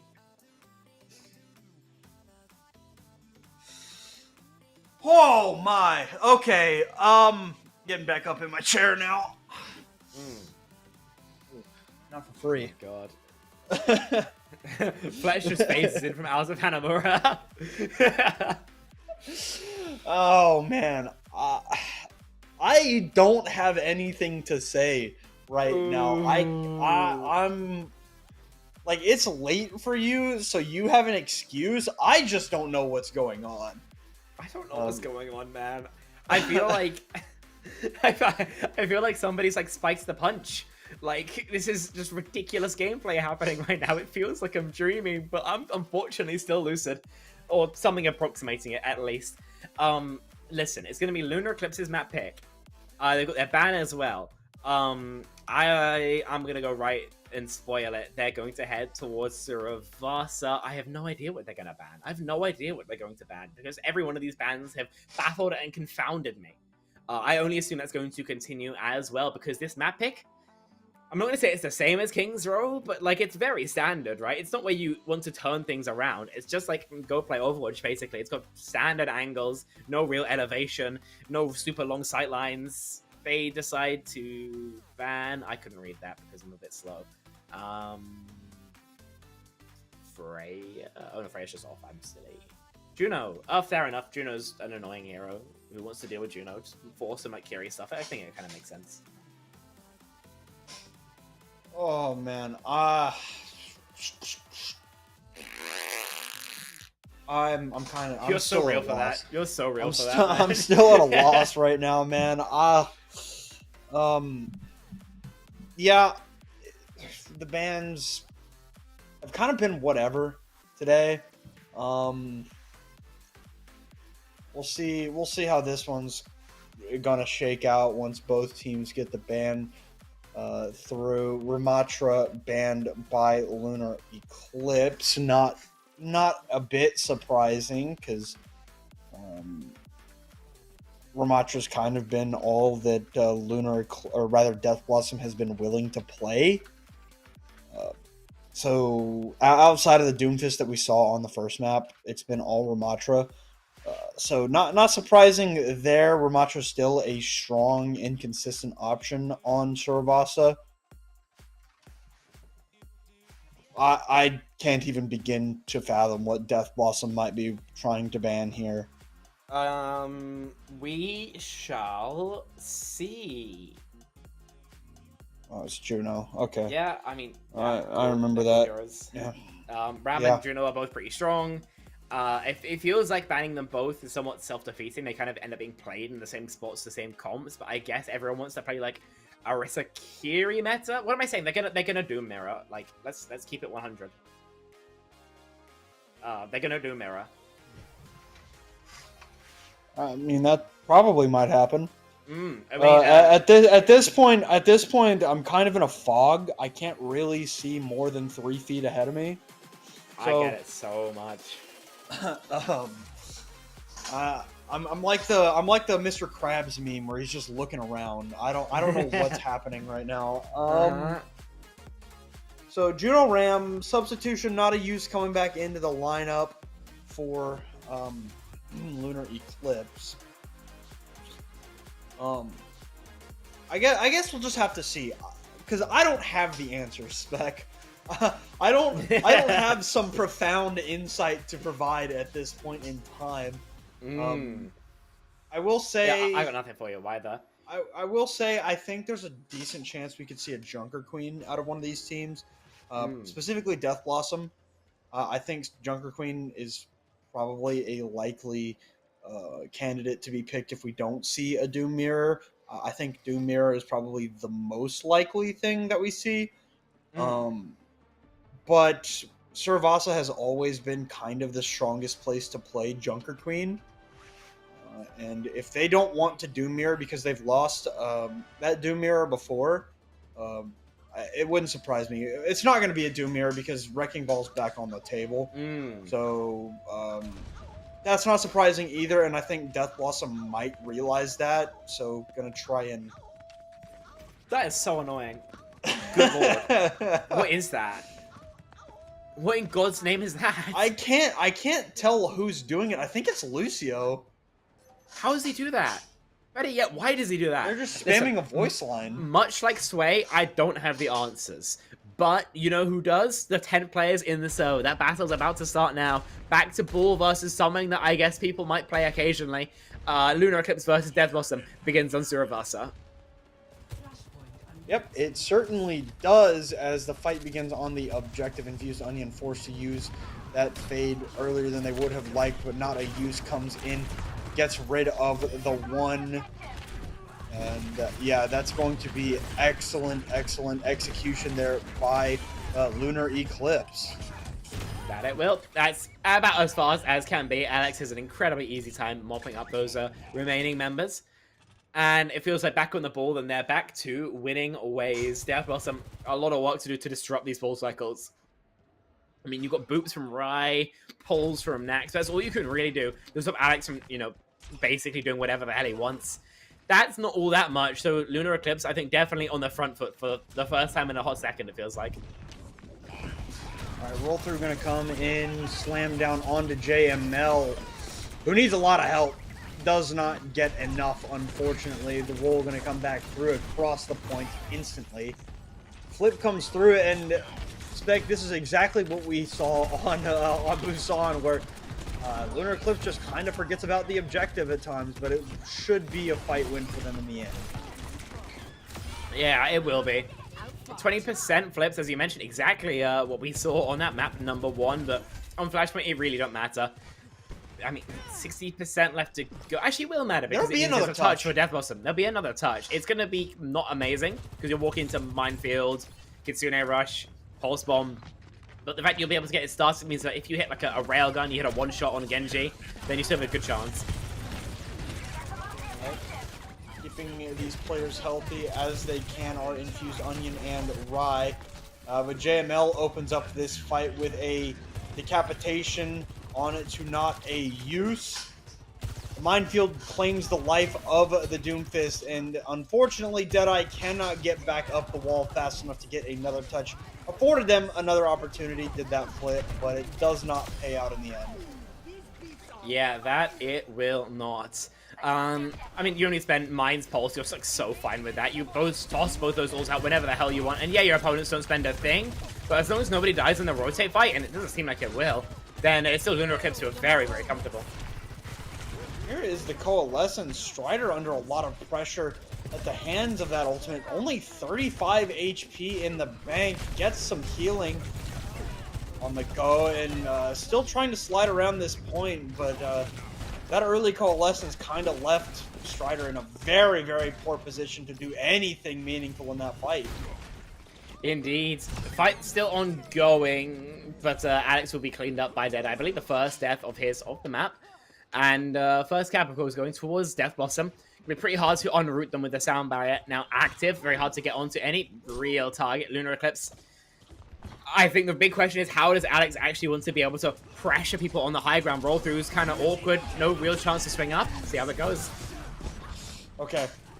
Very lucky that Leo Leopard does not go down in the cast time of that sound barrier. Not a use, traded out. And Leo Leopard cut down. The Kitsune Rush, useless in the end. 50% now for Death Blossom, as they did invest the overclock maybe a little bit late, but still, they're getting pretty close to capping out. Probably rather you had the Kitsune Rush back, but at the end of the day, it's not the end of the world. You still trade positively. The next fight, you probably just want to Mines on point and then hope you win your DPS duels OC from like a standard angle. Because we see Death Blossom fight so early though. The Leopard's already dead. That is kind of brutal. The overclock from Strider doesn't seem like it's going to find a whole lot there. Not a use does end up taking down JML. Slam comes through. Oh my god! Out, not a use. use. Yeah, that is excellent there. Nax does end up finding the pick, but yeah, it's a 2 versus 4 at this point. Now a 4 versus 1. Not really that much that Nax is going to be able to do, except get out, apparently. Yeah, apparently. Yeah, it turns out it's pretty useful if you... I think it was a stick on the Genji and the Lucio just like jumped into it. I mean, I know, you know, standard good practice just to stand still, but guys, one of us has to be moving away from the explosive rather than just stick bugging it. Trade 1 for 1, that's probably going to favor Death Blossom, but the lack of a Kiriko is still going to sting. We shall see. Not a use is also very, very low at the moment. Slam going to come down from Alex. Has this minefield still ready to pop. Nax is returning swiftly here. Not a use though. With that pick onto Deadeye, going to be brutal. Now the Coalescence in from Infused Onion. Once again helping to pressure Strider. Coalescence does go away pretty quickly here, but 2 picks in for the side of Death Blossom means that you know, they've got the time and resources to go and try and find these squishies later in the fight and still get the flip and win it. Okay, yeah, a touch, but as you mentioned, they got the flip, and as you mentioned, they're winning it. Seems like we're going to be tied up 1-1 here on Suravasa. There's just nothing left. No hero pulse from Not a Use, who will be hitting the hay momentarily. Death Blossom able to convert. And they're able to do it super efficiently, so only really using that coal. So now they've got everything bar heading into this next flashpoint. Lunar Eclipse, the same could not be said. And especially when Death Blossom are on series points, then this is not exactly what you want to be seeing if you are Lunar Eclipse, because first cap, I assume, will be going in favor of the side in red. I didn't know the fountain made a noise. Yeah, it's a secret technique of the map. Up over to Temple now. Slam out, sends JML flying. Sound barrier down. Followed up by the Dragon Blade, who may be able to find one if they're lucky. But how is Reese Cub alive? She is way too long. She's not. Strider very low, just free firing into that Genji deflect. And you were right. Yeah, it's going to be a first flip here on Temple belonging to the Death Blossom. Takes a smidge longer than maybe you'd like, but it apparently did. I can just walk the backline and kill 4 people. Fair enough, guys, just like that. Because now you're set up defensively. On this point, that matters more than most. Your Soj can free shoot the walk up. Doom can engage whenever you want. Deadeye can take whatever angle as well. Set up for free, of course. No resources having to be expended to take this kind of spot. And Lunar Eclipse have to retake all the map control before they even contest for the points. JML living not so long here. Deadeye meeting the same fate. Great fight here. Not a Use cleans up a second. 2 for him, 2 for Strider, and a fight win for Lunar Eclipse. There we go. It just means it just takes an early pick onto JML, apparently. Just hitting the shots. It's as simple as that. Obviously, Reese Cup made the swap over to the Moira, decided it's a smidge more survivable than the Kiriko, and in a certain respect, that is true. Lunar Eclipse probably playing for a minefield first and foremost as they walk out the choke, as Alex looks to pop it sooner rather than later. I mean, Alex just barely seen from underneath, to be sure. Warded off. Now the Coalescence followed up by the Overclock and the... I mean, I guess everything is coming out right now. Everything that can be used has been used. And the pick on it to Deadeye is good. And at 80% here, especially now that Rai has gone down, will be the point going over to Lunar Eclipse. Yeah, that they will be. I mean, 2-1. It's getting kind of competitive in this map once again. That second flashpoint maybe didn't have me in the greatest mood about the chances of Lunar Eclipse here, but they're able to battle back. Obviously, great clutch factor to be able to find that flip, convert it so easily. Doubles the portals, pulse as well. Pick onto JML, things back in their favor. Yep. I mean, great job there. Strider finds a second. You can see Nax trying to find something, but yeah, Rise just a smidge too low in the health department to do anything but die there. Leo Leopard does fall, but the first flip comes through for Lunar Eclipse here on Ruins. Indeed. Comes through. And Suravasa point now in their favor. Map 5, already a possibility of being threatened. Death Blossom, though, with the swap over to the Venture, decides to remove one of the main weaknesses that So Uch, and they have much more die pressure for it. Rise dead, though. That's going to be kind of brutal, because that's their biggest ultimate right now. The only ultimate, really, besides this Meteor Strike coming through, which does get popped, and now Nax and Deadeye on the objective, kind of basically fighting the world at the moment and potentially winning. Finally taken down though. Rai has returned to the fight. Recall now back in the hands of Not a Use. Oh no. Very, very low, goes down, and yeah, the one-man army that was Nax manages to weather the storm and get the fight win here for Death Blossom. Yeah, seems like it. Just the Lucio who's got to be deposed. For 80%, you're basically at one-fight territory. Unless your Tracer or Doom gets picked first, you kind of can't touch. So they're still a pretty comfortable spot, our Lunar Eclipse, especially as they come into this next fight with 4 ultimates. So an aggressive fight on the choke is really what you need. A pulse with pristine from Deadeye. Right. Going back in here. Coalescence not going to find a whole lot other than some time. Just awaiting. Punch My from Doom just Nax instant. going. A punch from Nax going to boost him into the backline. Sound barrier down from Rai. Leo Leopard is the casualty. That starts off this fight. JML off the Sojourn onto the Venture and already finding some impact. Indeed. 80% now, the point we're at. A touch, I believe you can do in terms of the fight. It's going to be ult trades, a small advantage for Lunar Eclipse in general. An early pick here is what you really need, and you're not going to be able to get it. The sound barrier stops it out. Alex already losing out on a lot of that overhealth. Quite low, pulse bomb down, but infused onion is as well. Deadeye able to get rid of that hamster. Not a Use continues to come through in this fight. It's 2 for 2 as the overclock gets invested here by Strider. They have some time. Oh, you've got to give yourself that time to kite that ultimate Deadeye. Now that may have just cost them this entire map. They do get back on the point before overtime ticks down, but without a whole lot else, this is just going to go into the way of Lunar Eclipse.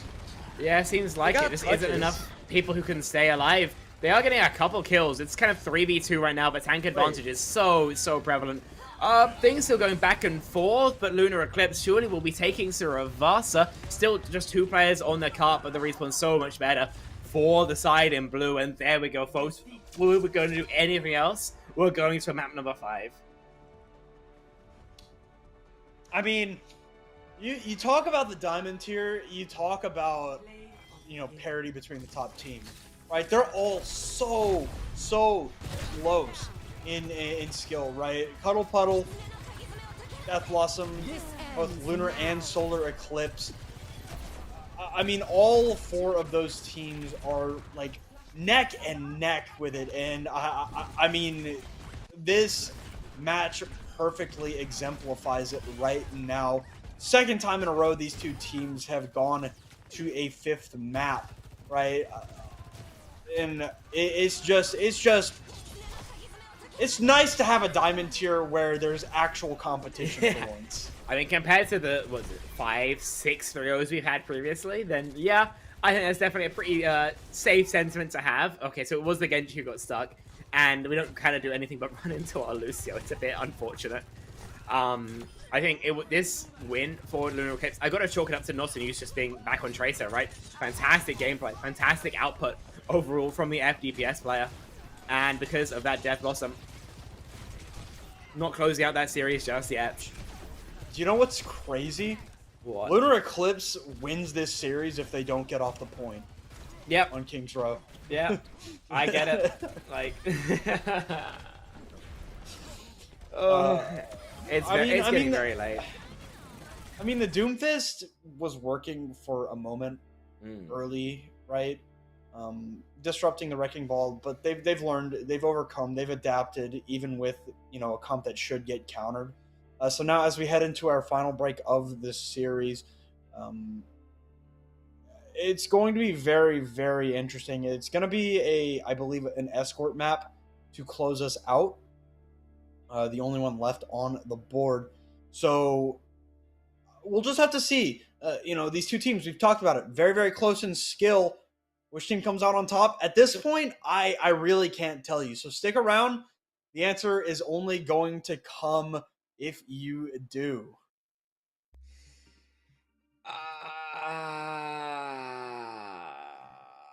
It's really late. Break, please, so we can get into map number 5.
All right, welcome back, everybody. Parity after 4, 2-2 as Lunar Eclipse even the score on Suravasa.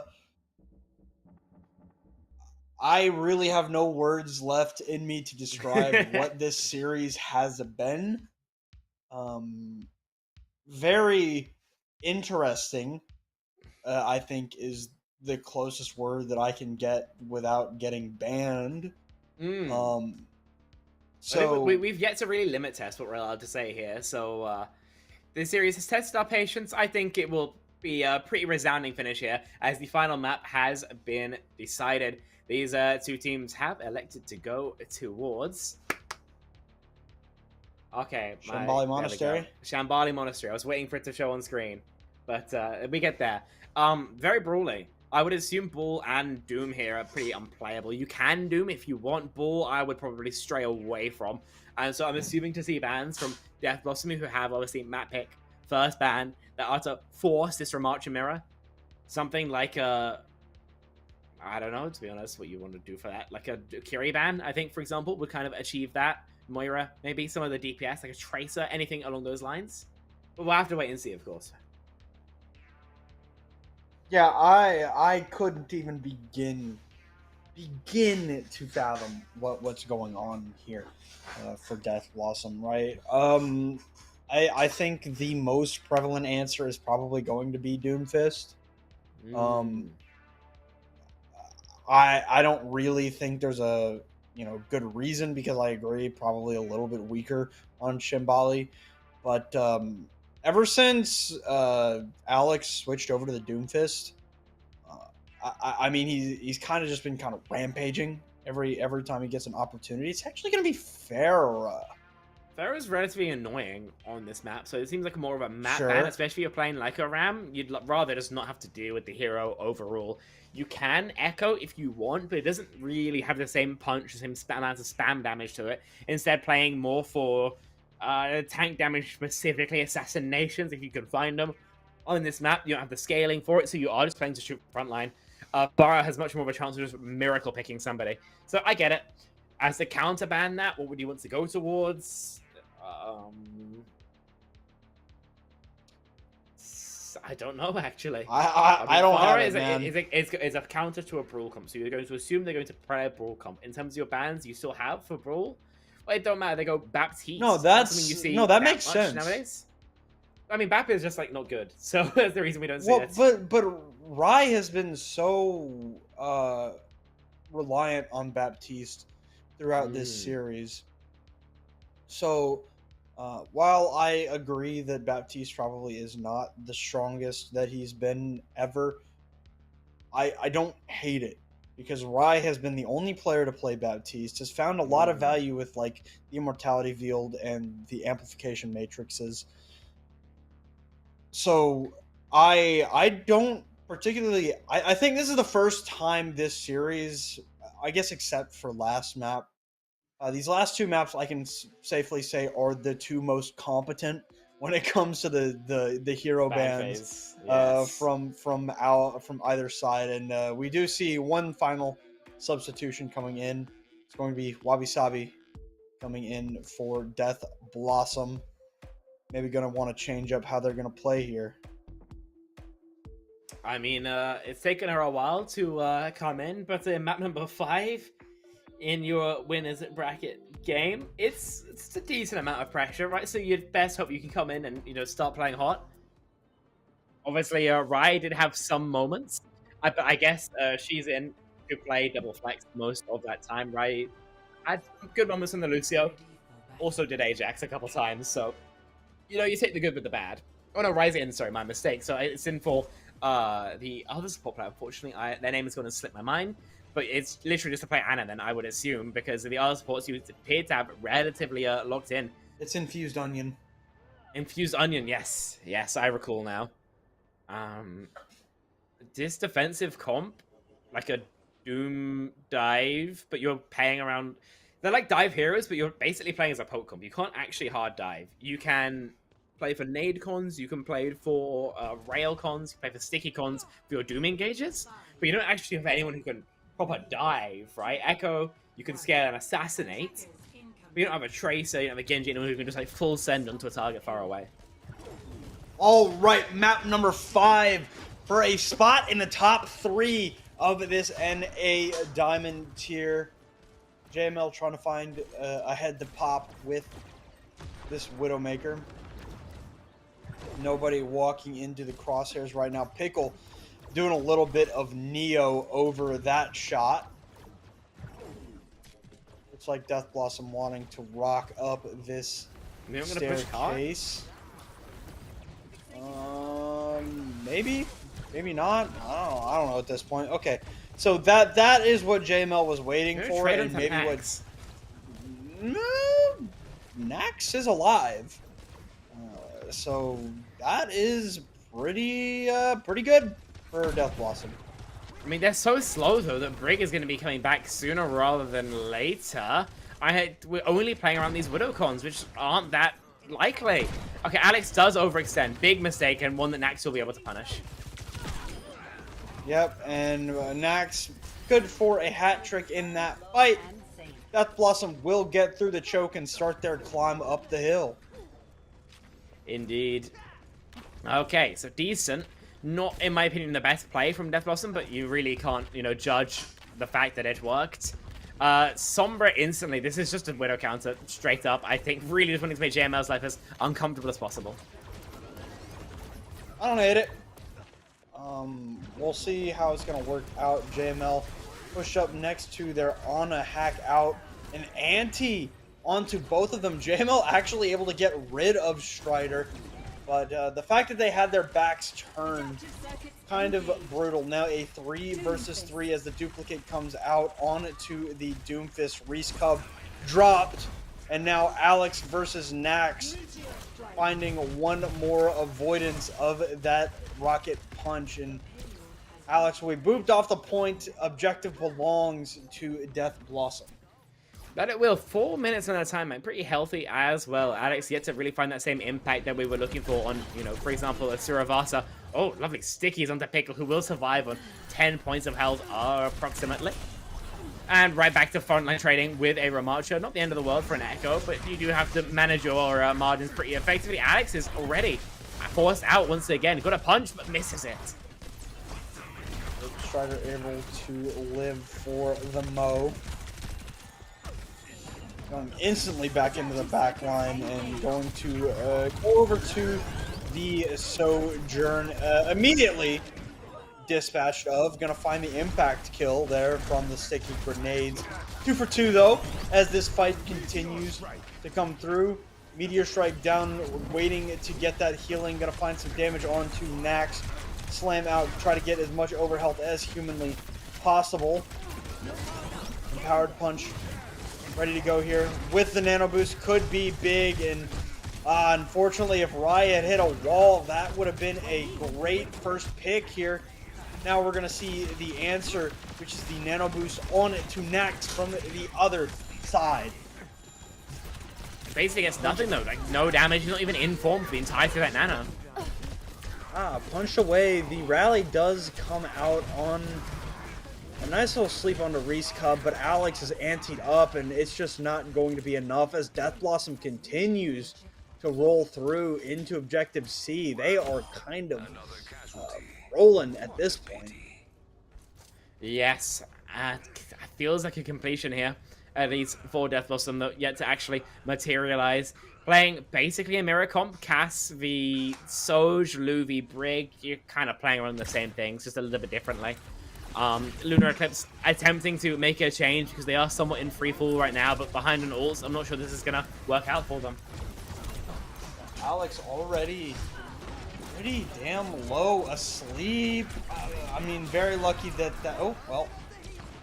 I was going to say this fight was going to be difficult for Death Blossom now that Nax is dead, but both of them are dead. Both Ramachas out of this fight. Duplicate on to the Cassidy for Deadeye. Gonna find the Deadeye, gonna look for a pick, gonna get it indeed. Deadeye good for a second, no matter what this guy dupes, it turns to gold. A second Deadeye. I mean, why not? If your ult charges fast, then you get a little bit of extra time denial. Alex, like, they're gonna eat some stickies. This time they don't connect, which means that the Ramacha for now can maintain that armor, something necessary for the upcoming recontest. Here's Deadeye out from Strider. A lot of these players are low, and they... Why are we giving Get out of the Strider way! this 4-piece? Huge work from the Cassidy. I mean, the 5th is an impossibility only because Ryan decides to send himself off the void. Strider, huge plays to clutch that out. Oh, man, you gotta get out of the way, guys. You gotta get out of the way. It's not optimal. It's not optimal. Death Blossom, though, walking back up with the Nano Annihilation. They might just win off the back of this ult combo.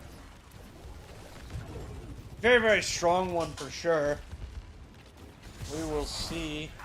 Here's the Annihilation. You'd like to see the Nano here immediately. Gonna see it, but the anti out on it to Nax is absolutely brutal. Beautiful there by Leo Leopard answering the Nano, but they're gonna have Annihilation themselves next fight. Indeed. So, not the end of the world here for Lunar Eclipse. Surely it's going to be a hold here at the very least. 2 minutes left. A cap. Seems tricky. The way you could do it probably ends up being a JML right click. Either that or Deadeye just getting a lot of early damage onto Alex, but with that Annihilate, that seems low impact right now.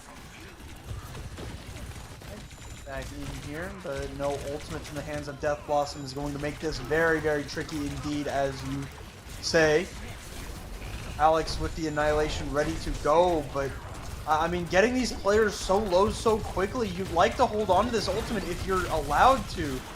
Alex getting super duper low. Oh my god, oh again! Oh my god! Strider and hear 4Ks.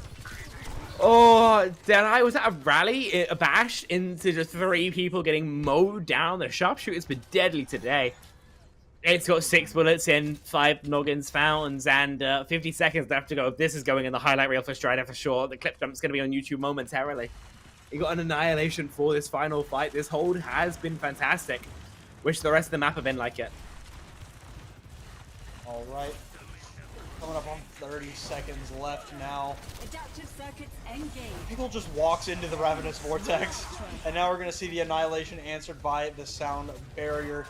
Deadeye trying to find something in the backline, has an Annihilation of their own, going to pop that ultimate out, going to get rid of Leo Leopard and Reese Cub as well. They're going to finish with time here, Spec, because once again, Deadeye has just decided that the duplicate is going to get all the value in the world. Yeah, listen, it was a great defensive third point. Obviously, it's sick that we get to see the 2 cast 4Ks. But considering on this map par isn't even completing, then it still sucks that we see a completion coming through, especially with time on the bank. Yeah, it's only 16 seconds. Yes, it isn't hybrid where that time could realistically matter. But it's still going to be an incredibly successful attack for Death Blossom. Just stalled out a smidge on the end. Lunar Eclipse, an incredibly uphill battle going to be needed. Else Death Blossom will be taking this series in a bit of an upset. A flip of the script from the last time these 2 teams clashed, to remind you. But these Strider plays are pretty ridiculous. Yeah. Great finish, though, for Death Blossom. I mean, they started off hot, kind of got cold, you know, through that Objective C, and I guess we're paused. Didn't know that, but looks like we're getting ready to... Oh, no, we're coming to us now. Hi, guys. Yeah, nice finish there from Death Blossom. Kind of got stonewalled a little bit on that C, but relying on Deadeye to do a lot there throughout most of that map. Very, very good. I mean, I've liked what I've seen from Deadeye. You know, it's the first time we've seen them on the Echo tonight. Looked excellent. I mean, it's been effective, right? Deadeye has been getting the better of Pickle in the mirror, and every single time Deadeye pops the duplicate, no matter what hero it's onto, kind of feels like they're getting some value. It's never, you know, just dead before they can even shoot, right? They're always getting the ultimate. They're always finding some value with the ultimate. And really, that duplicate and the Annihilation from Nax as well have kind of put Death Blossom in a position to, you know, win this series outright. Indeed. I mean, I just missed the stats, unfortunately, but I have a kind of a gut feeling of what it would end up looking like. Listen, Lunar Eclipse, I think the Ram look is better for them. They seem to have found something that they can play. I think Strider should never leave the cast of the hero ever, because it appears to be working out so much better for them than everything else they've been on. Death Blossom, though, they've just set the bar so high. A completion necessary. Time would be nice to have. 13 seconds, obviously nothing humongous, but you'll take it. A close hold as well, just to get an extra fight here on first. I think this is a great idea. I think they're relatively easy to break. I'm not a crazy fan of going for spawn holes as a general rule, but here I think it's a perfect strategy to continue to break the mental of your opposition. All right, well, here we go. We will see if this close hold will work out. They do break through the choke a couple of players, but Alex just got evaporated. Where did the health Where did his health go, go, man? man? You got quintuple turn, bro. I've been there. It feels so terrible. But literally, Leo Leopard hasn't healed anyone yet. That's how fast they died. They're at 6% ult charge. See if things are going to work the exact same way the second time. Shredder deals with the turret there. Now back through the choke. Pickle goes down into the ground. Gonna pop out. Gonna find a lot of damage to help take down JML little bit better and now. Deadeye. Strider finding a couple of these, late shots. Wreath Cub actually the one to find the final blows, but they will be able to break out of the spawn hold. Minute off the bank, you get some ult charge. That's what the spawn hold is for. If people continue to fall apart against it, you'll take it, but you don't take it because it's the best place to take a fight. You take it because you can take more fights. So it's more optimal in the net rather than in that specific use case. Speaking of the next fight, then Death Blossom walking up to it, just praying on a Wabasapi nade. Haven't connected just yet, but here it would be optimal. Ideal, even. Coming up the hill now is Lunar Eclipse. Pickle had to use that burrow to get away. Very low right now. But Nax is dead. That's a nice ante on Leo and Reese, but without Nax in this fight, I mean, there's just absolutely zilch that's even possible. Yeah, just feels like Death Blossom really struggled in the second rounds. Lunar Eclipse have been adapting fantastically in the interim, and that's why they're walking back up with a very healthy time bank of their own. They're coming up on basically all 5 ults. The same could be said of Death Blossom. And when you're playing the Juno Brig, your ults are better than a Lucio Ana. I mean, your best nano target, your Echo, I guess? What are you shooting? Tank? Or you nano Nax, in which case Lunar Eclipse is going to mirror out with a Ray and just kind of win. So I think they're in a fantastic spot right now. Alright, back up Deadeye from JML. We'll see if the same value. Okay, Strider tried. You know what? I fully respect it, Spec. The Annihilations will be invested by both Ramatras, but Alex was a little bit low in the HP department when that ultimate button was popped, so the defense will hold. Indeed. I mean, at least for now, right? I mean, maybe a fight could have been benefited by, actually using more ultimates. A double supportal fight from Lunar Eclipse we haven't seen too much of, but I'm very much in favor of them. I mean, they're still very favored in this fight, right? What is the beat supposed to do into the rally plus the orbital ray?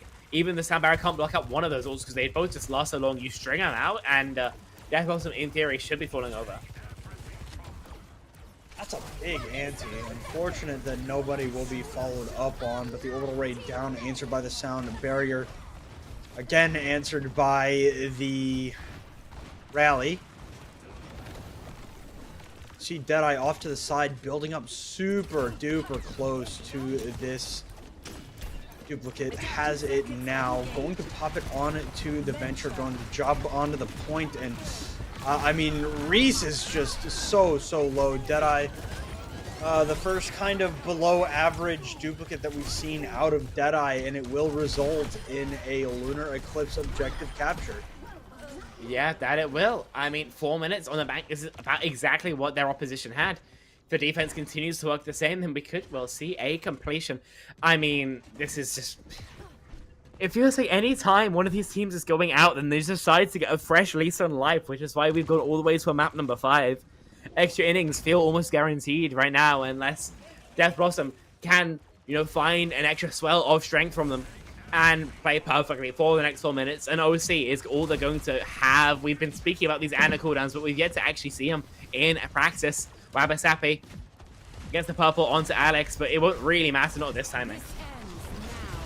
Here is the OC out of JML, but Nax needs to be alive for anything to come out, and I mean, oh my god. Okay, Nax with the Nemesis Nano Boost, I mean, was big. It helped them to take down one. Now it's Pickle and Leo Leopard versus the world at this point, as Deadeye has come back to help out. It will force Lunar Eclipse back.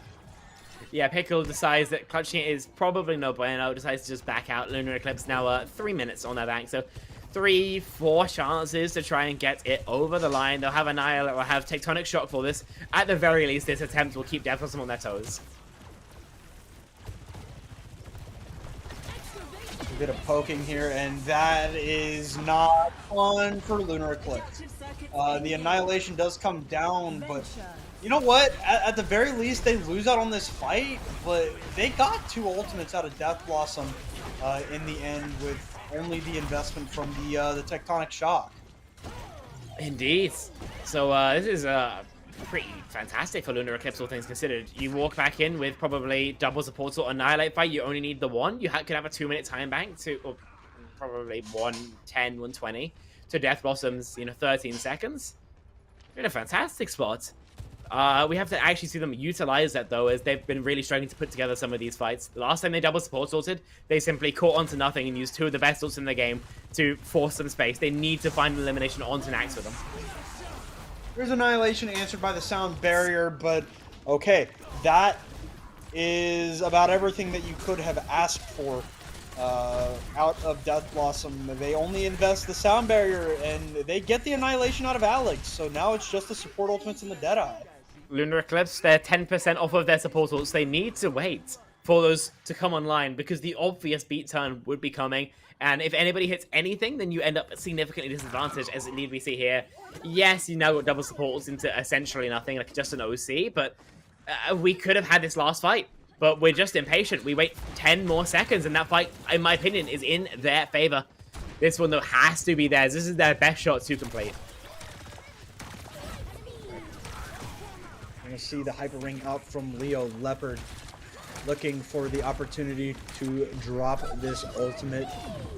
And here it goes. Orbital Ray invested by Leo Leopard, answered by the Sound Barrier of JML. Great kites coming through, but they need to get on the point. They do.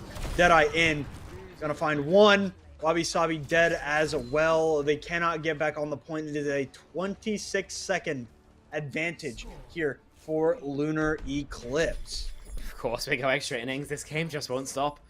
As you mentioned, 26 seconds on the lead. Not gargantuan, but you'll take it. Allows you to go for maybe something quick if you really want. It gives you the opportunity, the possibility of charging up to ults.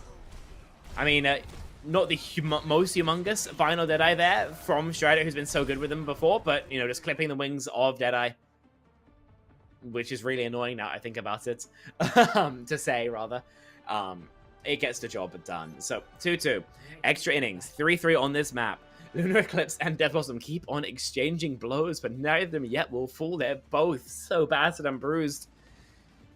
But they continue to do their best to make this game close. And of course, it has been, like I mentioned, that 26 seconds make ults a possibility for Lunar Eclipse on their own attack. For Death Blossom, they can't play for it. They just have to hope that somebody finds a cooldown, a headshot. That's why we're seeing JML on the Hanzo so far, I assume.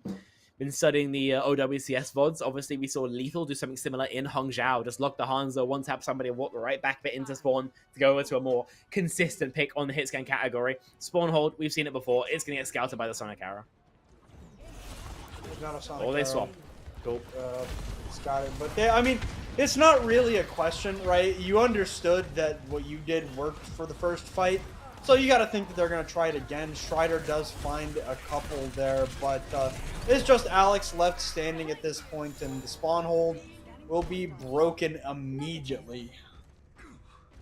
I mean, it barely gets time off the bank even, but the next time we fight, at least it will be in overtime. They get good regular time spawns for this as well. Do Lunar Eclipse, so they have a very comfortable touch around probably this corner we see Nax beginning to establish on, as I mentioned, ults so far off, so it just comes down to who plays the neutral better. Nax is already halfway to Annihilation, Deadeye halfway to Duplicate. I mean, if this fight goes their way, they could be in a good spot to continue to snowball this. You can't get off the point. So overtime will begin here. Alex is antied up and cut off a little bit. That anti does not last forever, though. Now it's just a jockeying for positioning here while Deadeye pokes, trying to build up to this Duplicate. Maybe seeing a double Annihilation coming up here. So you gotta get on the point. Okay, there is the Ramatra. Reese Cub goes down to the hands of Deadeye, and yeah, they get this ultimate off. They are allowed to keep the annihilation moving forward for Nax. Humongous from Death Blossom, clutching up that fight. Obviously, you mentioned it's another huge value duplicate coming through from Deadeye. At Nano Annihilate, both an option. Lunar Eclipse don't have, you know, tools to really repulse that yet. They've closed their own Annihilation as a portals are just in Narnia. So you've best hope that Strider or Pickle find an opening one of their check marks. And that's just so much less consistent than what Death Blossom have to bring to bear. If I am Lunar Eclipse, I am sweating bullets because this could be the series getting away from me. This could be Death Blossom, you know, completing the upset. Nano Annihilate and yeah, Tectonic Shock is not great. Strider from the high ground. Where are you going? Is gonna look for that Ana. Somehow, some way, it seems like my God. Lunar Eclipse break it. It's a great opening pick onto the Tectonic Shot from Pickle, but it baits all the attention. The real play, apparently, the entire time was the Deadeye in the window, picks off Rye, and then, like a bat out of hell, drops down into the midst of Death Blossom and a flash double fan to remove the Ana and do enough damage onto Nax to allow the Ramattra 2 to be eliminated. A totally nuts play being made from Strider, but hey, you really can't hate on these results, but like, I mean, this is insane. This is Evil Knievel levels of Daredevil behavior. What in God's name is that? I mean, at this point, Spec, I feel like it's better to just not ask. Maybe. Maybe. Yeah, I mean, Strider has just been so consistently finding value where there really should be no value to be found, right? Like, there's no reason to consistently be getting value out of Deadeye, right? It's just not that good of an ultimate. Yes. But I think it's been every single Deadeye that Strider has popped since they started holding Objective C has found at least one. That's ridiculous. That should not happen. It feels like we're averaging like 2 kills a Deadeye. It's just unreal. No spawn hold, no time for that shenanigans. Strider. Widow shot as well. Very little found. Last time we were able to see 1 kill from the Widowmaker. Strider able to back out. Yeah, but now it is a well, I guess it's the Pickle show, actually, as Pickle has just decided that, yeah, 3 kills on the go. Pretty damn easy as Lunar Eclipse now drops under a minute. Indeed. I mean, very, very fast fight there. Feels buttery smooth for Lunar Eclipse. They probably need to win 2 more fights. They don't have any more leeway. Remember, with a minute 26, then this next fight, there will be in regular time. Fight after that won't be. And even if they, you know, lose this fight in regular time, they'll have to sprint towards a touch. They'll need to go over to fast heroes. So still a very, very awkward spot for both sides involved. Our Nemesis forms out from either side. But Nax... Is anybody healing Nax? Apparently not. I only saw the health go down, never up. That was unfortunate. So now overtime begins, but how is JML killing 2? How is JMA killing 2? I mean, this is unclutchable, surely. So we get these 2 kills close to spawns, I believe, for Lunar Eclipse. So they will be back in time. So we're coming down to 1 final fight. 1 fight for this entire series. What's been 2 hours plus of play. Competition back and forth. A touch, yes, it will be there. And both teams will be fighting for it. Okay, Deadeye. Early pick. Deadeye from Strider. Not the same thing. Do not get them confused. Strider doesn't find anything with that ultimate though, but does find the headshot onto Deadeye. Nax needs healing bad. Gets the nade there. Alex needs healing himself. The rally in, but Strider for JML. Nano boost onto Nax. Nemesis form coming up very, very soon. I can guarantee it. Nade out onto Reese Cub is beautiful. Leo Leopard has returned. trying to get that healing on the go for Alex. Annihilation down.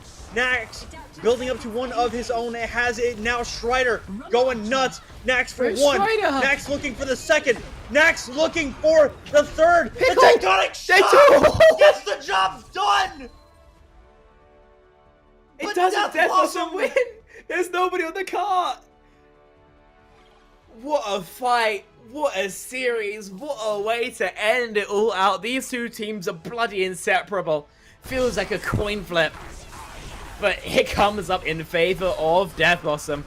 What a series. I mean, this final fight literally is pandemonium, right? We're trying to farm whatever, we're trying to dump whatever ults we have in this fight. Somehow Strider ends up in the backline on Cassidy, because of course he does. That man moves like Pink Panther, always in some weird scenario for God knows why. But hey, gets a double kill off the back of it, makes it so competitive.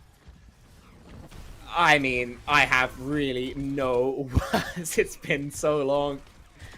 But, I mean, if you're Death Blossom, you've got to feel more than good about this win. You've got to feel absolutely elated to find this win. You know, a flip of the script from the previous time these two teams competed. And a continuation in the winners get bracket. I mean, man, oh man, oh man. I mean, I think you're with me when I say that this series has kind of left us at a loss. But that is a that was crazy. I can't really say much Beyond else. diabolical. Yeah, I mean, all of these clips feel like they're from so long ago. Feels from a different lifetime, man. It does, and that's what the diamond tier will do to you. It'll age you a few years in a couple hours. Yeah, I mean, Death Blossom gets the win. It's a good one. Just an update on the other side of this bracket. Solar Eclipse right now up 1-0 over Cuddle Puddle. So, you know, very interesting series going on the other side of this bracket in the top 4. But as for this one right now, how is Pickle not on that point? I don't think it would have mattered. Pickle just kind of exploded in the time that it took to end the map, but yeah. I mean, you could look at the scoreboard here. Look how competitive this game was. The most one-sided map was like Busan, probably, because we had 1 point where we saw a bit of a collapse from Lunar Eclipse. This was a absolutely this series was decided on razor thin margins, right? Like I mentioned, basically felt like a coin toss when all is said and done. Just going in favor of Death Blossom. I feel like you could play this series 5 times and get, you know, one team wins 3, the other team wins 2, as we've seen there. 5-5 in map score, you know, collectively. Yeah, I mean, quite literally just a coin flip. It's just how it goes sometimes, right? But now for our for our interview, we're gonna take a few minutes, get them in here, get them set up. When we come back, we will have our rep from DB to roll us through this match.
Let's have a bit of fun till I downfall.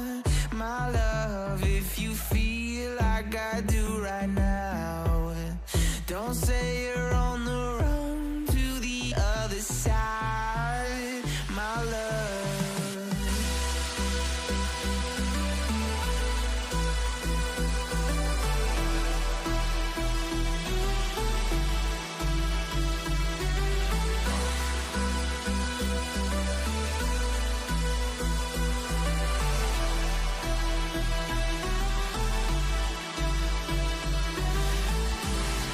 You say you wanna try, but you never do. Sugar, there's a reason why we...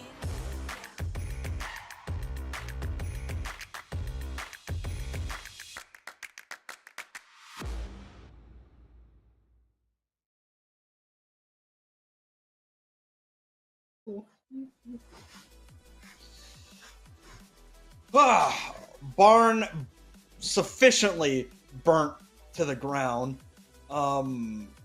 We've got Coach Tool here, coach of Death Blossom, to walk us through this series. Tool, we kind of heard what you were thinking when you joined the VC. How are y'all feeling about this series?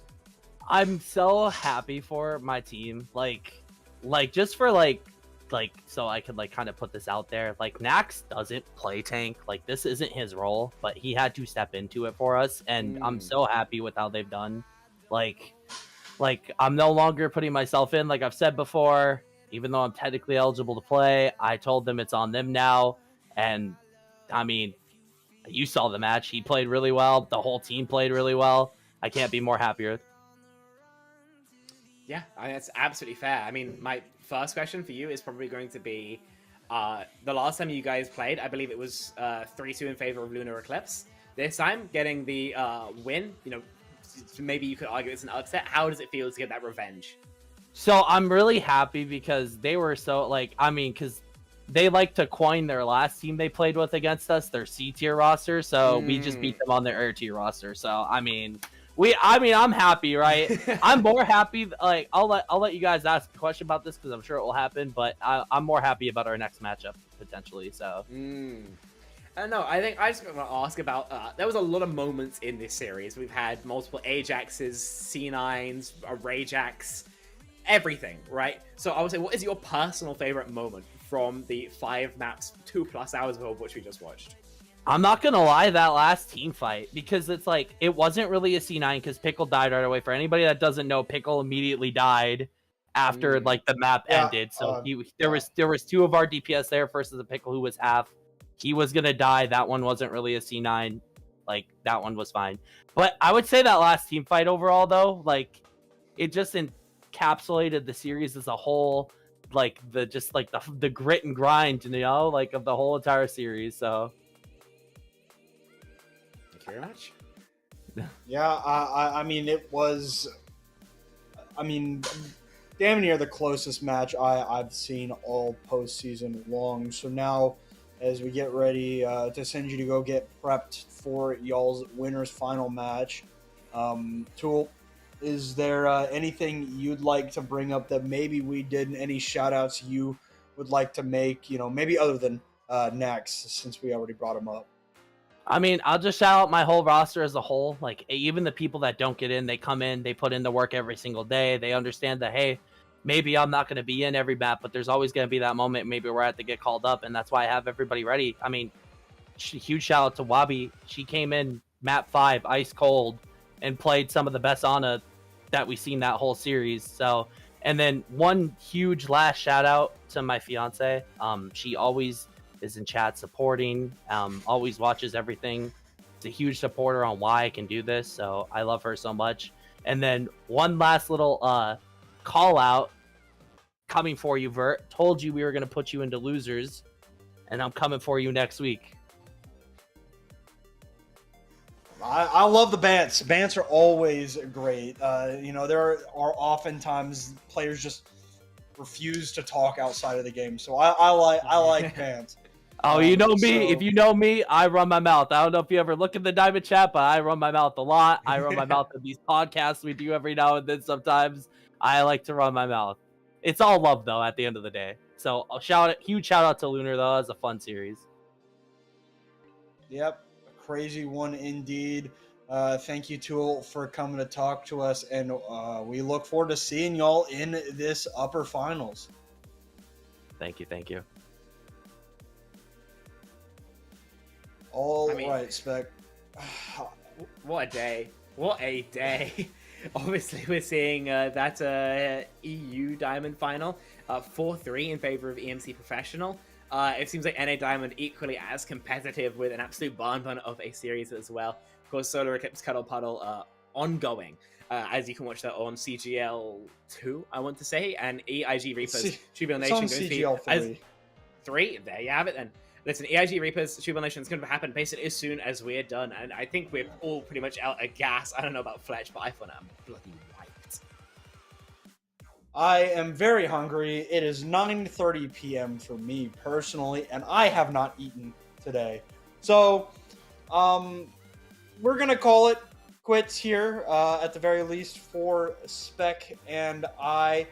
However, we have got a couple more guys coming in here. We've got Shadow Fang and Philly coming in to bring y'all the EIG Shoebill match. Bit of a late one in general, but you know, if you're interested, go ahead and stick around. Thank you all for watching, and we will be right back.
Water is the softest and most yielding substance, yet nothing is better than water for overcoming the hard and rigid, because nothing can compete with it.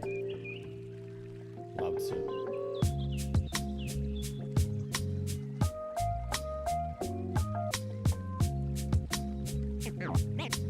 Name straight, new wave.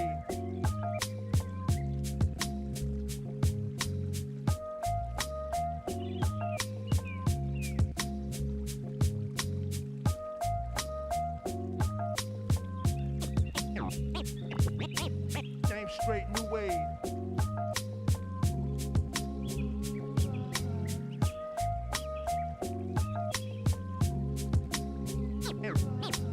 Name straight, new wave.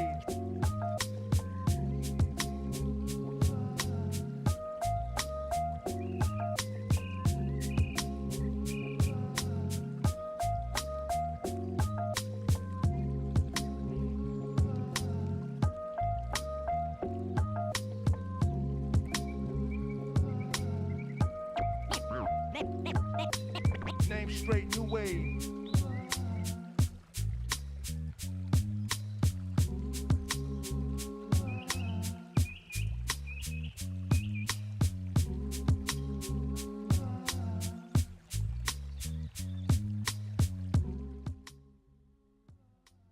Good evening, one and all. It is time for a Sunday night showdown between Shoebill Nation and EIG Reapers for the CGL Loser Bracket Round 1 of the NA Master Tier. I'm HD Philly B, and joining me is the player with a magic 8 ball and 100% ban prediction rate, Shadow. How are you doing today, my friend? I mean, I'm excited to do some more casting with you, man. It's been a little minute. Absolutely. And, you know, folks, you were sticking around here on CGL 1, and that was a crazy match that we saw go the distance. I hope you are energized now for what is going to be a do or die matchup here as we are in the lower bracket portion of the tournament. So win, move on, lose, and go home. Shadow, this is a fated rematch between these squads as they faced off during the regular season, where Shoebill won that match 3-1 in week 3, but it was a close contest throughout the entire series. No, it absolutely was. And I mean, being down here in this lower bracket, first round, you would expect them to be some relatively close opponents here. So it's looking like the winner of this should go on to play Fellowship Esports here. So that's going to be a tough ask, honestly, because Fellowship really strong as we've seen so far, just barely losing that match to Low Ground Main in the upper bracket. Yeah, I mean, this is the Masters tier. It is going to be an uphill battle, whether you are in the upper bracket or the lower bracket. Every team you come across is going to be a slugfest. I expect this one to be no different. When last these teams met, it was Shoebill who got off to a really hot start in Helios and in Kings Row. They won those match, and then Runasapi, the Reapers, they bounced back with that one, and then the Shoebill, they won it all in New Junk City. So curious to see if they go back to any of those maps here during this series, but first we will start on Helios. Yeah, so I mean, it's like you said, they came out with a strong start on Helios last time, and that's exactly where they decided to go this time. I'm curious what the bans are going to look like, though, because, you know, those map 1 bans are always, to me, they're more just like some feeler type of bans. You know, you don't really know who's strong with what just yet, because even as you said, last time they played, we've had patches since then, so it's like it's going to be a lot different.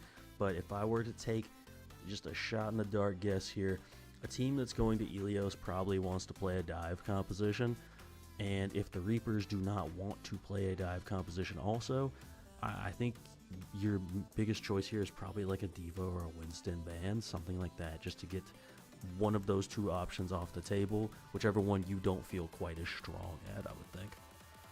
I mean, you are the prediction master, my friend. I've casted with a couple of other fantastic folks throughout CGL, and there is still 100% accuracy, even though the scientists received a couple of nerfs in this most recent patch. Still a very strong option here. Reapers taking them off the board first. And I mean, like I said, it makes total sense. That makes me think that the Reapers, I haven't seen them play, but it makes me think the Reapers are more favored towards that Diva-based composition, and it's hard to Diva beats Winston individually, but Winston comps beat Diva comps because of just the amount of teamwork and just coverage that Winston Bubble gives you as opposed to that defense matrix. Now, if you're Shoebill, I think here is where you're probably going to go for like a Kiriko or an Ana most likely, whichever one you don't want to play. Farah, that's another good one actually. I like the Farah ban because, you know, that's another hero that you probably just don't want to deal with if you're Shoebill Nation. Hey, friend, I won't hold that one against you for not predicting the far, because like you said, map number 1, always kind of a toss-up in terms of what you might see from these players, but we are getting a peek at the rosters now. Alex the Carry, I know you and I were talking about him in our little green room conversation before this match. I mean, if you have a name such as that, you have to be ready to fit the bill and put your team on your back. Hopefully we see some Wrecking Ball out here. Ana Master, I mean, I saw them last time in week 3 and they just did a fabulous job keeping their team alive. So a player to look out for sure. No, absolutely. I mean, like you said, with a name like Alex the Carry, I expect some masterful gameplay coming out from that tank line. Not to mention you got Dumpy, FGC, and Kigo on that DPS line, and Shadow Killer as well on that support line. So as we said, strong team. You got to be a strong team to have made it this far into the playoffs. But on the other side, we're gonna have the Shoebill Nation squad going against them, and here we're going to have that DPS line of Love Sane and Showy. And then we got Simple. I'm gonna say Simple Math right there. I'm not entirely sure. I'm gonna say that's Simple Math though on that tank line. Then we got Daydream and Aubrey running that support line. And I mean, this makes perfect sense to me. Someone who says Winston is their favorite hero, you want to get Winston out of their hands on Ilios. So that ban makes perfect sense to me here.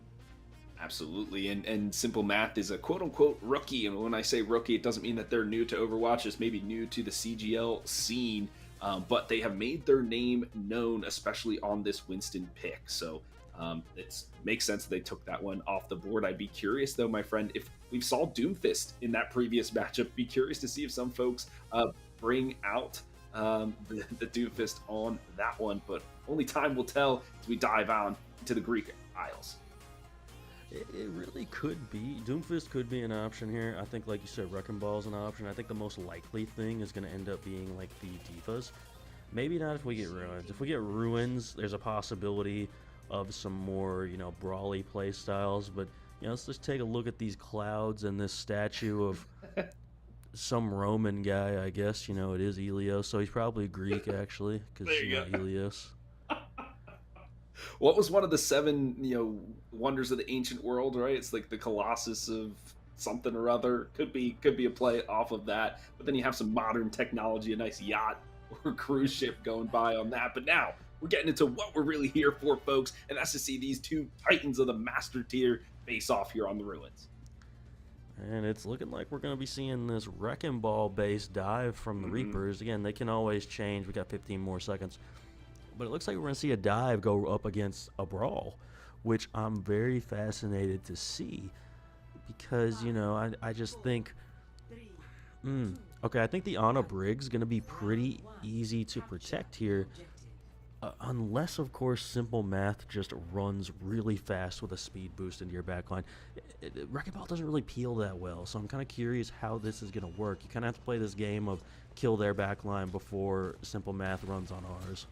It's going to be very interesting because you're going to see the Genji and the Tracer play on both of the opposite flanks, right? And then the health packs, little cookies can go toggle between them, and then Ana's just going to try to keep eyesight on the Wrecking Ball as best as they can. And I love this view from June, who is our eye in the sky here today, and it's Kigo already taking off the board first. Simple Math, he was right into his clutches. Now he's looking in the back line, just like you said. A nice sleep dart will keep him out of there for now, but the Ravenous Vortex is finding Ana Master. There is the pummels, the punches. He is just corralling the supports into a dangerous area, and the cap will go the way of Shoebill Nation first. But I gotta say, good play there from Shadowkiller, not letting Ana Master go down there to Simple Math. So it gives your team the ability to just get a reset here. And I mean, quite honestly, you kind of got to get on this Widowmaker's head super early. You're on the Wrecking Ball and the Genji and the Tracer. You have all the tools to deal with this. Yeah, that's very fortunate for them to be able to run this dive composition. Oh, Amari was not looking the right way. Lovesane sends them packing. That's exactly what we know Widowmakers to do. Now they're taking a more heavy approach there onto the point. Shadowy tosses in the pulse bomb. Nicely dodged there from the backline. Still under the duress are they. A good little whip shot there to stave off the advance of our favorite representative of Overwatch, but still being a nuisance here in the backline. Yeah, Anamaster saying, fine, I'll do it myself, and taking down the Widowmaker. Alex the Carry going down, but you're trading tanks, so that is a worthwhile exchange. Miri missing that pulse, though. Miri, I mean, that was a crazy toss there, almost looked like Kobe from downtown, but a sound barrier expended by Aubrey just to keep hold of the point, and Shoebill Nation, they hold. I mean, you're really not mad at that sound barrier being expended as well, because Kigo nowhere near this blade, so you're still really not worried about that. Lovesane swapping off that Widowmaker onto the Sojourn. I like this pick a lot more. It's going to be a lot more consistent damage. And, oh, please, I really thought Kigo fell off the map right there. I'm so glad that didn't happen. He was going for a swim. My goodness, the Nano Boost is online though for Anamaster, and so that could, change the tide if the Wrecking Ball gets really low. Nice purple grenade from downtown does clatter onto a couple. Nice sleep dart there. The backline protecting themselves expertly, and there it is, a double support ultimate expended, but it doesn't even matter if your DPS are not alive. They go down instantly. The Annihilation now expended, and it was just all far shadow. The point has been capped. And I mean, that's a good job from Shoebill Nation of just putting enough pressure on this backline to where they can't dump healing into these DPSs as they try and go. And I mean, right here, that's just an uncontested Widowmaker, and that can't happen when you have a Wrecking Ball. Like, that Widowmaker has to feel that 1200 HP that Wrecking Ball can potentially have with adaptive shields. Like, you got to be on them instantly. Because again, that's the only map Widowmaker's really strong on this point, so you want to make sure that you don't just let them pop off like that. Absolutely, yeah. You want to see him like running around. He does have the Pack Rat perk there, so that he gets extra healing from health packs. So he should be all over the map. I want to see a little bit more from Alex the Carry here on well. Maybe he'll get some boops. My friend, Simple Math has changed over to the Doomfist. We've been seeing this a lot recently here in the CGL. I'm glad to get the Doomfist on the board here for us tonight. I mean, absolutely. If you can't play Winston, I constantly tell people Doomfist is just Winston with a little extra steps, and there it is, right on cue. Oh my gosh, an exchange of dives. It's like we're in the swimming pool here, my friend, and the Doomfist just got the better of him. Yes, Alex the Carry took down one, but the backline just in shambles on the other end. The point goes the way of Shoebill Nation first once more. The only thing here, if you're Simple Math, you just can't get slept. That's the only thing. You can't get slept as long as you dodge that sleep dart or you get somebody to get it out. You're so free to just go on this backline as much as you want to. There it is, Alex the Carry just steamrolling through, but it's Shadow who lays a couple pulse pistols into him and takes him down. Now it's free reign for the backline to be eaten for lunch, and there Shadow Killa is now dead. Gone to rights. Anamaster not long for this world either, and it's Aubrey who cleans him up with a double kill. Still, Shoebill Nation have control of the point. I mean, that's what you need from your Lucio, right? If you're going to play this dive con with this Doomfist, it's always good to just have a Lucio speeding everyone right onto the targets that you want to be consistently killing. And Simple Math just doing a great job of just having this good movement around the map, getting on top of these targets instantly. And that's that team coordination you and I were talking about in the green room, and that these master level players have. They've been practicing these compositions together. But I want to see Alex the Carry. No, didn't have the grappling hook, it looks like, and he goes for a drink in the Mediterranean. See you later, and there goes the rest of the team after an easy fight there for the Shoebills. No, absolutely. Shoebill just dominating right now. And I mean, Simple Math hasn't even made it to a Meteor Strike yet, but just look at how much pressure they're constantly putting on people. Kigo has swapped over to the Echo. That's how tired they are of this nonsense. They're just like, I'm going to play a character that flies. Try and punch this. It's going to be hard to swap that bug out of the sky, but it looks like the pistols will have the range to do it. big thing is, will they be able to touch the point now at this instant as we're at the end of the 90%? A couple of ultimates on the board as well. Pulse Bomb is what we are looking at here. Just one stick could end it all. Alex the carry, though, trying to turn the tide. Pulse Bomb in. Doesn't explode onto anybody, but creates enough space for the Meteor Strike to smash some people and squish them into the dirt. Minefield, though, has to be navigated carefully here by Simple Math. The carry. Overtime Wick now is burning. This is a precarious spot here for the team in blue.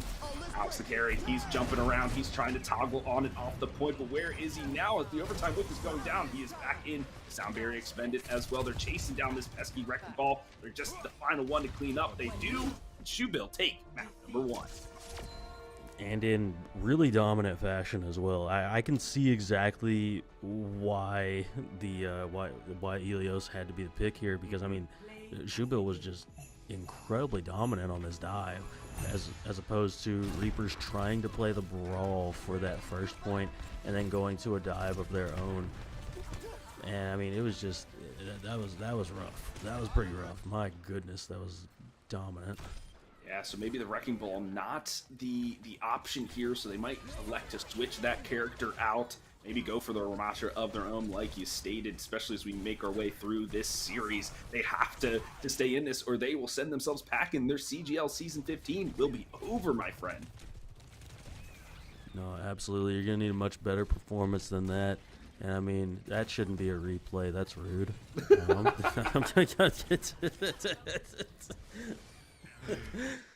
Oh, man. Got us chuckling there. I mean, hey, I love Wrecking Ball myself.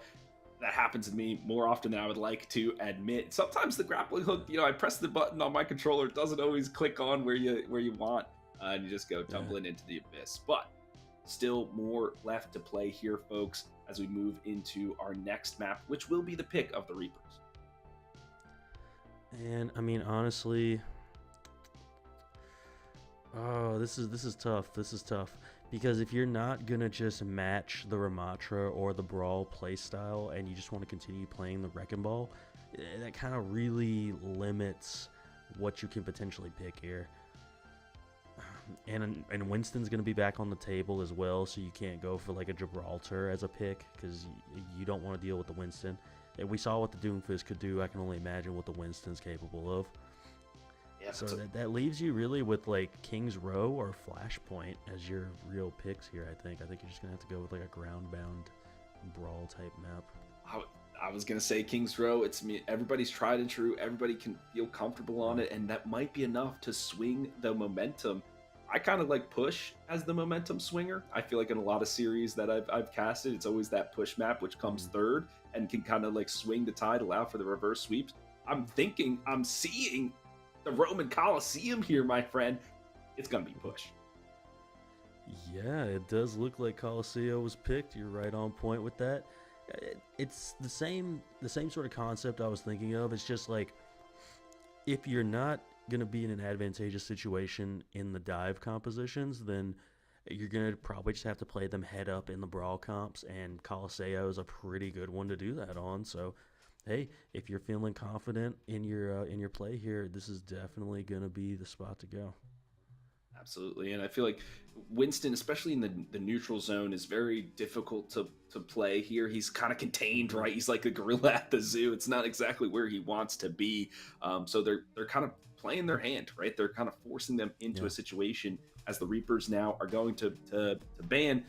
Prediction extraordinaire. What do you think? You have some options here. It's really... My immediate thought is, do the Reapers want to play the Ramatra? If the Reapers don't want to play the Ramatra, you can ban the Ramatra, get that out of here now. Otherwise, I think you can probably ban the Kiriko, because it looked like Reapers were favoring that Ana Brig a lot, and depending on those antes. So yeah, there it is, the Ramatra. So they don't want to play the Ramatra. That's basically what that tells me. Yeah, that's absolutely right. So maybe they just don't have a Ramatra player that they feel totally comfortable on, or maybe they just like the dive style. And that's what they're going to be leaning towards. So maybe Doomfist will be coming out here again for the Shoebill Nation, though. They're going to decide, will they go for another kind of off-the-cuff pick with like a Far like they did last time, and maybe ban the Echo or another Flyer, something like that. No, they go with the Ana, take out Ana Master's favorite character. Yeah, I mean, you got somebody on your team named Ana Master, you may as well ban Ana at least one time. That's a thing that I would definitely do if I was on that team, so I am totally for something like that. Absolutely, and I'm not seeing any substitutions either in my headset or on our preview screen, so it looks like everybody is ready to roll here on the streets of Rome. That is my hometown. For folks who don't know, I was born in Italy, right in that very spot, right in that image of the home screen. No, but it's one of my favorite maps in the game. So Shadow, we will see how these two teams decide to slug it out here with the Ramattra off the board. Are you expecting, maybe do we see the Junker Queen? Do we see the Zarya? What do you think? Probably Orisa. Probably Orisa if I had to take a guess at it. But outside of that, I mean, you can still force the Winston dive here. It's still relatively good.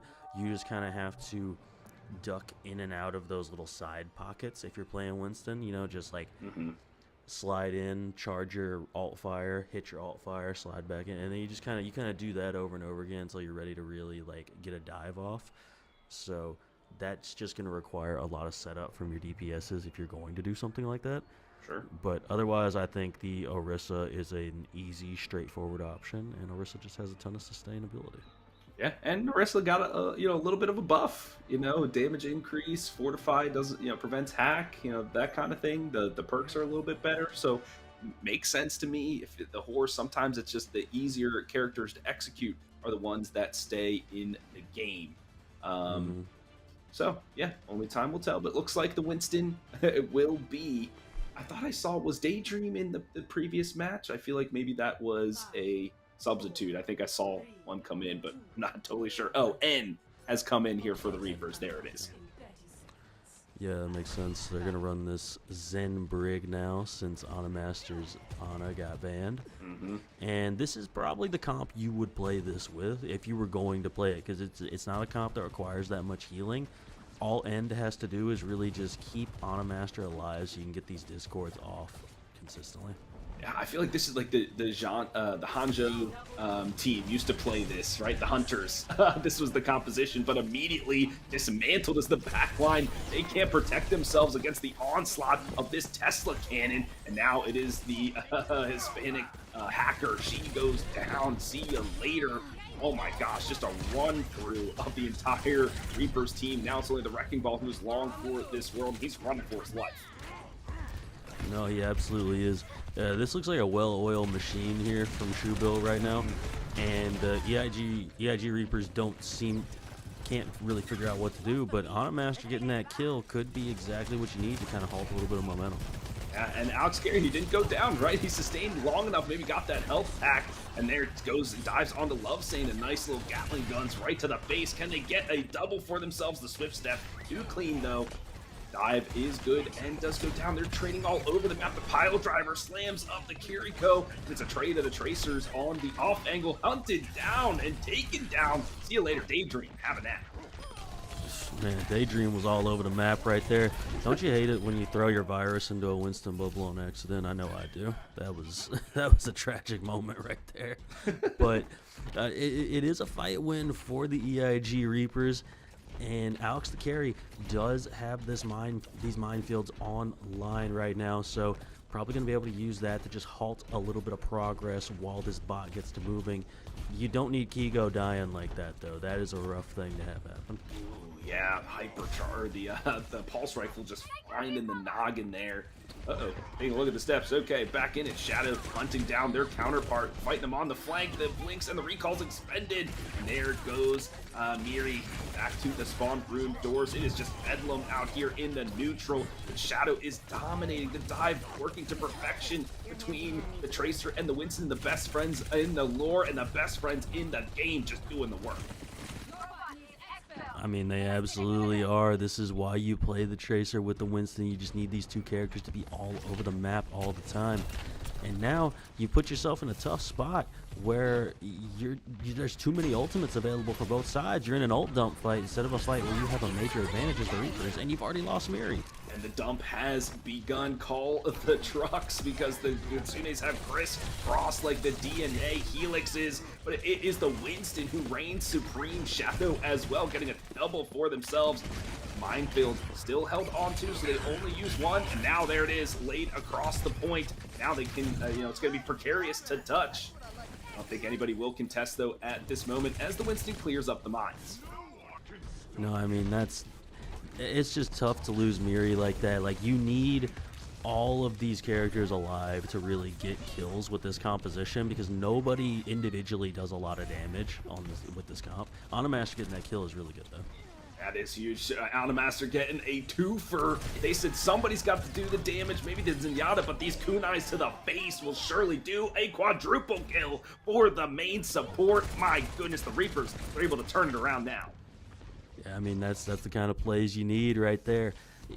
If you're Reapers, all you need to do is just stop losing someone before the actual engage happens. That's all you need to do. If you can do that, you can really start to get some progress here. The hack and the virus onto Simple Math. He is feeling the burn there as the virus is just biting through him. EMP could spell the doom of the Shoebill Nation. Let's see if he puts them into extinction zone. Just looking to see when can I let this one fly. He might go for it now. The Primal Rage, though, expended there from Simple Math. He's done the calculations in order to stay alive. The virus misses. Higo, he's got to get something done here. And I mean, you're kind of waiting so long that now here we are on the plus side of the map for Shoebill Nation, that they're most certainly going to get this checkpoint. I have a hard time believing they don't right now. Yeah, they're okay with sacrificing a couple of lives just to get to that checkpoint, get the butt scratch initiated, and get those those forward spawns. So a fine trade there in all the grand scheme of things. But the pile driver does come through. Miri just can't contend though with Shadow, and there it is. A swift punch to the face will do it there. Making me mark my words there for that one. Miri's on a tear now. Doing a great job on this Tracer, just getting in position. I mean, and you're looking at 5 ults right now after EIG Reapers, and you've had this EMP for a long time now if you're Kigo. Like, you eventually just kind of got to let this ult rip at some point. The pulse rifle goes burr with the overclock and Kitsune Rush put together. She is firing like a madman. Oh, excuse me, those were 2 conflicting ultimates, and it was Lovesane who's acting actually the Kitsune Rush, my friend. I miscalculated that one. No, absolutely. And I mean, we're still going here into the next fight, and that's a nice pile driver, but there's too many things, and like Alex the Carry is just kind of engaging before their team is actually there. And don't fall off the map right now. He tried to get the pile driver to get back on. I think he expended the parting mines though to try to stave the advance a little bit, but it was did nothing basically, just a tickle of damage, and the fight is cleaned up easily from Shoebill Nation. Yeah, and I mean, I'm glad to see Alex the Carry swap over to this Winston. I think like the bubble placement of Simple Math has just been elite so far. We've seen it deny Miri's damage just time and time again on that Tracer, and it's just allowing Daydream to just sit here and spam these kunais right now, just not be afraid at all. That is allowing them to get their Kitsune Rush as well, and the Sound Barrier expended in tandem to keep everybody alive. Alex the Carry finally switching over to the Winston, and the bomb stuck right upon his back. The jetpacks get him out of dodge from the rest of the team, but he still goes down to Primal Rage. The Scientist is angry, and he's looking for blood. Does find a couple with it. There goes the Sojourn as well. Simple Math cannot be stopped. Oh, I love to see some good Winston play. It's just so satisfying because you have to position yourself so well to play this character and not just instantly die to everything else in the game. So I don't know. I'm just a big fan of Winston. It just highlights the teamwork and coordination that Overwatch is known for. It takes all 5 members to make this work like a well-oiled machine, as you mentioned. Finally, though, the bot is now in favor. It's running with the team in blue. They have to win a couple more more fights, though, to get 80 more meters on the board. They have a tall ask ahead of them. Master does have the Kitsune Rush, though, and there they go. They let it fly. The Suzu immediately out, knowing that that cooldown will come back for them. Alex Carey goes in for the jetpack, slams into Aubrey, and there it is. That's the team fight they were looking for. And that's exactly what you need. See how different this looks now? Because it's so much easier to coordinate with a Winston than it is with a Wrecking Ball, right? Everybody can locate the big gorilla man with his bubble. It's the same way everybody can always locate Reinhardt, big rectangle man. He's over here. It's easy to find him. It's much more difficult to find this Wrecking Ball all over the map. Hey, just gotta go back to your kindergarten days, man. Just find the shapes, put the square in the square hole. But right now, Alex the Carry, he is playing with his boot as he is just juggling the back line here. Let's see if he can find an elimination. Maybe he thinks he's done enough to get the rest of his team and move that cart forward. They are inching ever so closely. Oh, Love Zane with a shot from all the way in the spawn, basically. He cleans up Alex. He said, I've had enough of that. Alex got a little overzealous there with the Winston. Thought they could finish that juggle off onto End and paid with, or no, I'm sorry, thought they could finish that juggle off onto Aubrey and paid with their lives for it. Simple math. I love these alt fires on this Winston, finishing these kills off. They've been doing that super consistently, by the way. I don't know if you've been catching that, but so often people think they're getting away and then Sniper Monkey just lands the shot to finish it off. I love that. I mean, I know the Overwatch 2 has been out for a while, and that's, you know, not a new thing, but, you know, I used to play Winston exclusively in Overwatch 1, so it's good to see a little bit of that change. Here's another overclock from Love Sane going absolutely insane, but shut down there from End, and now he meets his End. It's just a bloodbath there once again in the neutral, but the red team, they come out on top. They get the cart moving once more. And yeah, you can definitely tell that Shoebill Nation has played this composition a little bit more. And I really think EIG Reapers is missing a tracer right now. You need somebody that's marking shadowy. I thought Miri was doing a really good job of it, but you also do need a Sojourn to match Love Sane. I really think matching this comp entirely would be the smart play. Uh-oh, the beat has to be forced out here to counter out the Dragon Blade and silence them. And so they do. Kigo goes back to the spawn room doors, gets nothing for that ultimate. Looks like the Kitsune Rush was also, so a double support alt expenditure here for the side in red, but they are going to be looking to push this one all the way home. There's the double support on the other side, but it was too late. The cart, or the timer, excuse me, has run out. Shoebill takes map number 2. And I mean, it just showing exactly why the Winston was banned out on map number 1, quite honestly. There it was, just complete indominance from the side of Shoebill Nation once again. I feel like it was a little bit of a closer game once the Winstons were matched from the side of Reapers, but by then it was just way too late to really be able to tell.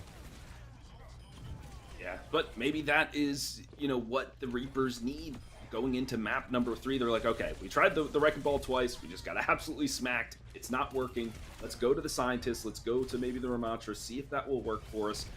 But it's that DPS line as well. I mean, Kigo, I feel like we didn't really even call their names that much until the Dragon Blade at the end, which didn't get much done. So I'm looking a little bit, we could talk about tanks all day, my friend, but the DPS, they got to carry their share of the weight as well. Absolutely. I mean, Kigo was a little slow. I mentioned it a couple of times, a little slow to use that was really a big moment right there. Like I said, Alex just going a little too deep with that Primal Rage, and that kind of halted all that good progress and momentum that Reapers were having up until that point. Yeah, I mean, yeah, it was looking really good. He had both of the backline juggled. They were really low. They were expending cooldowns, and then he overstayed his welcome. He hung out with the party just a little bit too long and eventually got the boot to the door. Friends, we have more in this series to go. However, we're going to head to a short break. Don't go anywhere.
Welcome back, ladies and gentlemen, to the CGL Season 15 NA Masters Tier, lower bracket, round 1. I'm HD Philly B, and here is Shadow as well. You are smack dab in the middle of Shoebill Nation versus EIG Reapers. Shoebill, dominant so far in this series. They're up 2-0. Yeah, absolutely. Just really dominant on the backs of their dive compositions as well as their Ramatra comp on Helios. I mean, it looks like they have a better understanding and just better coordination as a whole than the Reapers do so far. Looking like it. We'll see if Alex the Carry goes away from the wrecking ball. It seems to be, we've seen him fall off the map a couple times. We've seen him, maybe some misplays here and there. We know how good of a carry he can be. I just want to see if he can pull it out here. I know it's late, at least on the East Coast, 11 p.m. Eastern time. But I know these players, this is the playoffs, man. We got to show up and show out here for the CGL. My friend, we are going to Saravasa. Yeah, I mean, here we are, Saravasa. This is a more brawly style of map. And Reapers have already banned out the Ramatra, so that's not going to be the ban here. I don't think Ramatra would get played on this map anyways. I think this is more a situation where you might see a Junker Queen come out potentially. I think she's pretty strong on this map. Doomfist as well, I think, can come out. Just the hyper mobility of Doomfist. Diva's another potential here. But if I had to guess, I'm thinking that Sojourn ban is going to be coming right here from Reapers. Yeah, Love Sane was just going crazy out there. Those overclocks were getting at least 2 or 3. No, actually, they're going for the Tracer, which makes sense because we were noting, as you astutely pointed out, there was really no Tracer on the other side. Miri was there, but they needed to play the Sojourn, and so they can't engage in this Tracer duel on the flanks. Just take her off the board. Yeah, I mean, it makes perfect sense to me. That tells me that they're probably just going to opt to go for that Sojourn Genji style that they were playing on the previous map once everybody swapped onto their respective heroes. But now if you're Shoebill, this is where it gets a little interesting for you. So I'm almost thinking you ban Kiriko because Anamain was doing such a good job of getting all those kills on Kiriko last map. I mean, that was crazy. We saw 4K from that Kiriko at one point. Wrecking Ball. All right, that's fair. Fair enough. We've seen enough of this Wrecking Ball, they said. I mean, you're basically forcing Alex's hand here, right? You're saying, okay, you can't play the Wrecking Ball. You have to play something else. Play, quote unquote, seriously, so to speak. And let's see what you got. There will be a couple of substitutions coming through. It looks like Shadow Killa will be back in for the side of N. So we'll see if that really changes the tide here, as the Reapers desperately need it to potentially start the reverse sweep. No, they really do here. And again, with the Wrecking Ball ban coming through, we know for a fact that isn't going to be what they play. So at this point, I've got to predict Orisa or Junker Queen. I'm not sure what else it could be. Maybe Ramatra. But I would predict Orisa or Junker Queen coming in here with a Kiri Lucio comp and maybe some Sojourn Genji. Something akin to that, maybe. Okay, fair enough. Right now we're seeing the Sigma hovered as well as the Zarya, but we're taking a look at a little bit of a little Nile crocodile maybe. And I've never seen that image before, so well done there from June, capturing that one. I guess, this is the Philippines? This map, or Thailand? I always forget. A lot of trees wherever it is. Okay. I don't know what kind of crocodiles they got. I was just in Florida. It's all alligators down there, so my mind's a little bit twisted. But, folks, what we're here for is the Overwatch, and it looks like Alex the Carry will be on the Winston to start. Yeah, so we're probably just going to see that exact same comp. Yeah, so there it is. Exact same comp we were just seeing previously. But Shoebill going to be opting for some good old classic brawl here. And I got to be honest, I like Shoebill's comp a lot more here. Reaper's comp is going to be significantly harder to pull off into Shoebill's comp because, look at this. You're trying to play Winston into this? That's going to be tough. Okay, all right. The Symmetra was worrying me for a second, because that is tough. You can just go off the bubble, just get really buzzed up, and then you're ready to fly. But still, Love Sane on the Sojourn is just absolutely nutty. So gonna have to be careful with that. And I actually like Shadow on the Mei, because if the Winston jumps in, you wall them off, they can't get back out, you take them down. But right now, Daydream has to be careful as they are already at low health. First on the point is the Shoebill Nation. They want to hold it, but split up are they? And Alex the Carry, they get first blood, take down the Love Chain. That's an exchange of the captains. The Sojourns are down. Alex the Carry extremely low, has to be healed up immediately. But found out here is Ana Master. Those nanobots, they are fighting and forces the Kiriko away. Alex the Carry just can't find purchase here on the point.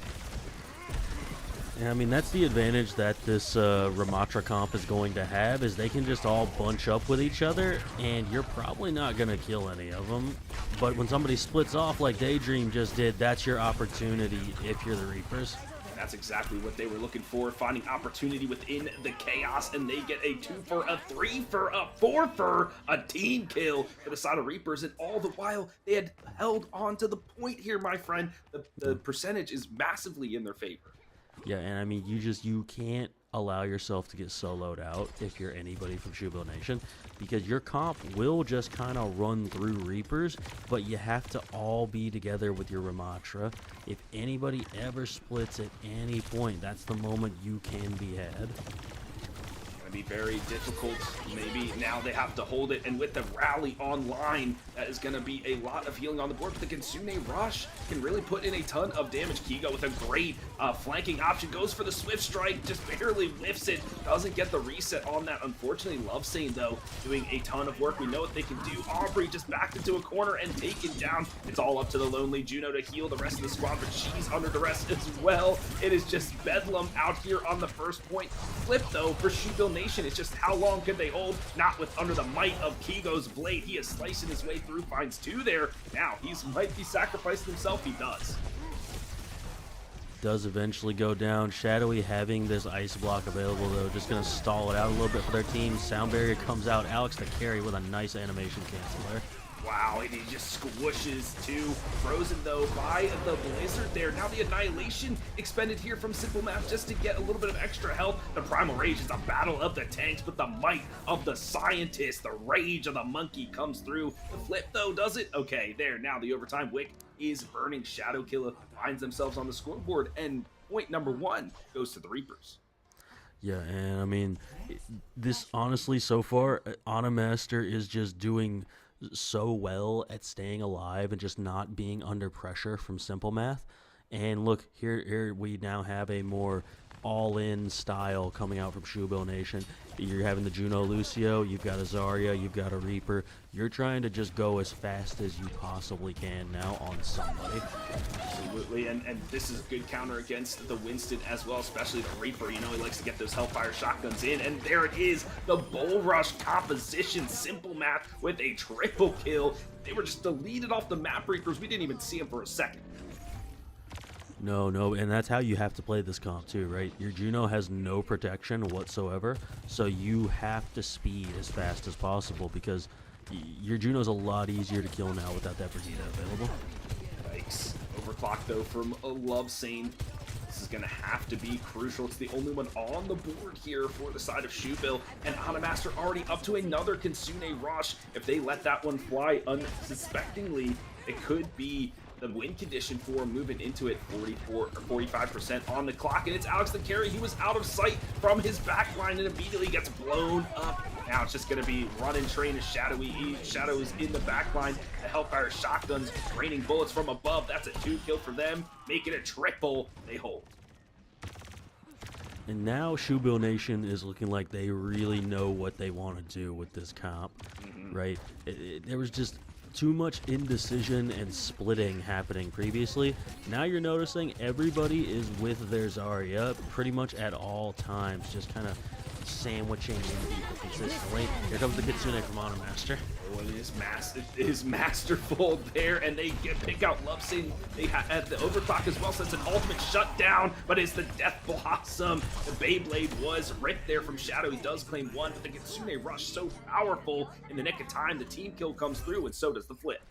That's a tough ultimate to lose in the Death Blossom. I definitely understand why you pull that there. It feels like it's the right play to make, but again, the Reapers were so split that you just had multiple people that were able to shoot you at the same time and take you down. And now, if you're Reapers, you actually have the ult economy to really flip and take this point, because there's nothing really upcoming for Shoebill outside of the sound barrier. Yeah, this is going to be crucial for Aubrey to really get their ultimate online, get that just, kind of race. You're watching the Kigo race, but here is off to the races is Amiri as they let the overclock fly. They get the perfect target. Aubrey cannot get that ultimate in time. This is the perfect win condition for them. That was the only pick they needed, and they got it. But now it's exchange of the Brazilian DJs. They both go down. Oh, Shadowy, he's in his shadow form. He's looking to go back to his backline, but they're all dead. Miri has come up clutch here in this fight. The flip though is still with the Reapers. They have to get it with to the 99 into overtime. The 5-player kill streak.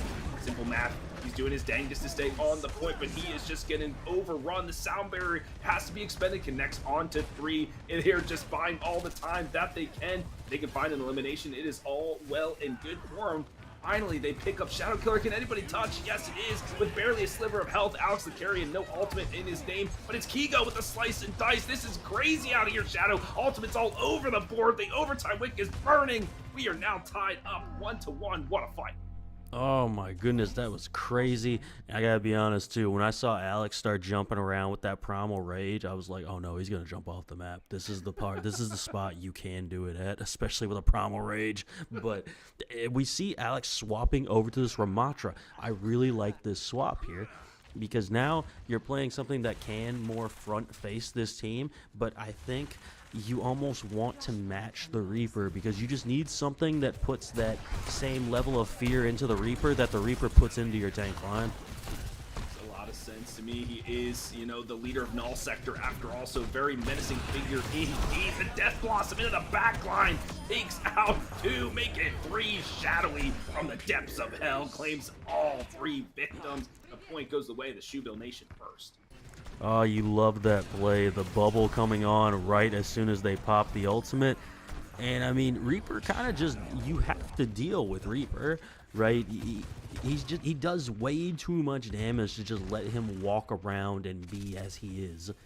And again, that's kind of why I was like, I feel like if you're going to play this Brawl comp, you need something that can at least put a little fear into this Reaper, whether that's a Mei or a Reaper yourself. You just need something for him. There's a sound barrier engaged from Shadow Killer, excuse me, and the Kitsuno. It's a double layered ultimate. They have to find the eliminations. They do pick out Daydream, who expended their parting wish of a Kitsune of their own. The Suzu does come out. That is all well and good. There it is, overrun, but there's nothing here for the Graviton Surge. The low health is the carry here of Alex, and he does go down with all those ports gone. Yes, the point was flipped, but flipped right back here for Shoebill. A nice fight win for them. Way to retreat. No, absolutely. And Reapers do still burn both of their support ultimates in that fight. Aubrey has Sound Barrier online once again, so you've got something to deal with this overclock and annihilation that are coming in from Reapers, and that's really all they have to try and take this point. Be a tough contest, and Shadow Killer just to get the touch onto the point sacrifices their life. A nice little bounce there. Oh my gosh, a grenade to the face has got to hurt. Love Sane puts in the overclock just to put a little cherry on top. The overtime wick burning here on point number 3, and it will go the way of the Shoebills. See, that moment right there, that's why I'm glad Zarya has that extra movement now with one of the perks, because that's a jump that I believe you could make before, but it was close. Now it's just like, oh, I'm up here, and I'm in your face immediately, and it feels so good to do as a Zarya. Don't look now. Shadowy about to have another one of these Death Blossoms online. They've been really good with them so far. It's going to be up to Alex and Kigo with their Annihilation and Blade to try and do something here for the Reapers. This is very scary, because especially if you're playing the high ground, you're in a condensed point, and there it is. There we've seen that combination, the bubble and the shadow form, but the annihilation is keeping everybody busy. Alex the carry though takes a pulse rifle to the face. He goes down. Shadowy, he is able to just go ransack the back line here. The point will flip to the Shoebills once more. Gets out with 5 HP. 5 HP. Oh, I know Miri's screaming in that exact moment. I've been in that duel many a time. It's really irritating. Alex the Carry swapping back over to the Winston. I think that matches better with your DPSs. You just have to play very carefully into this Reaper. That's really all you just have to concern yourself with that huge amount of damage coming in your face. Shadow Killer being found out again here by Shadowy. He said only one man can have a name of Shadows in this server, and it's gonna be me. That's a lot of healing gone though, so it's gonna be up to Ana Master to keep the team alive. Still, the point and percent ticks the way of Shoebill Nation, folks. This is match point. This is game point for the Shoebill, so they're gonna be holding this on for dear life. And here we go. The ultimates are being expended. There is the blade from Kigo, but the sound barrier to match it right away. He just was chasing somebody down. The Swift Strike not able to get anywhere close, and Simple Math just beams him to death. See you later, young Padawan. Still, the Shoebill Nation holds. I don't think there will be anybody coming in. Maybe a desperate plea here from Alex the Carry. He's going to be beamed into oblivion. A Kitsune rush, though, from Ana Master. The last martyrdom, the parting shot. The overtime wick is now burning. One final member. It's a Sombra. There is a Graviton Surge to lock her in place. Shoebill Nation take a bow. They win it all and move on here in the lower bracket. And well deserved, honestly. I mean, it never felt like the Reapers could really do much of anything to Shoebill Nation. They made them stagger for a point here on Saravasa, but then immediately we see this Zarya Reaper swap, and that was it.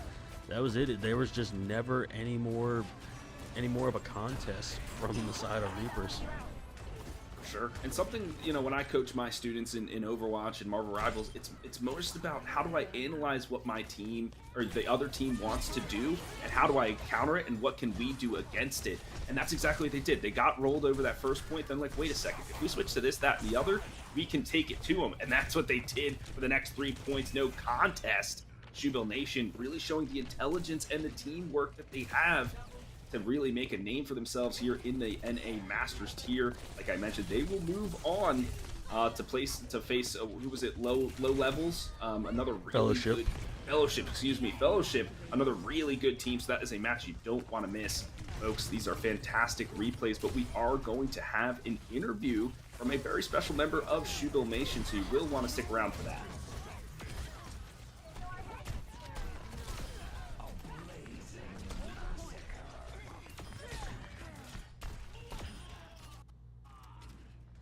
I mean, we could just watch these replays all day. I'm okay with that as well. Just ultimates abound here. I do love to see it. This Zarya, though, my friend, what do you make of that? Just really doing a lot of work here on Saravasa. I mean, honestly, as soon as the Zarya swap came out, we saw the Reaper do a lot of plays from Shadowy as well. And I mean, that's just rude, quite honestly, the way they treated Kigo's blade right there. That is just rude. I don't know. There's a lot of rude moments that occurred in this game. From the replays having Alex fall off the map multiple times to that. I mean, my goodness, Shoebill just had an answer for every single thing EIG Reapers ever even remotely attempted to do in this entire game. Yeah, they did their homework. They learned from their week 3 matchup. They knew exactly what they wanted to do. They studied the VODs and they took it to him. Shoebill looking very, very clean in this one. Yes, it's the CGL. Yes, we like to have fun here, but this is the players. This is the playoffs, rather. So you're going to want to put your best foot forward no matter what.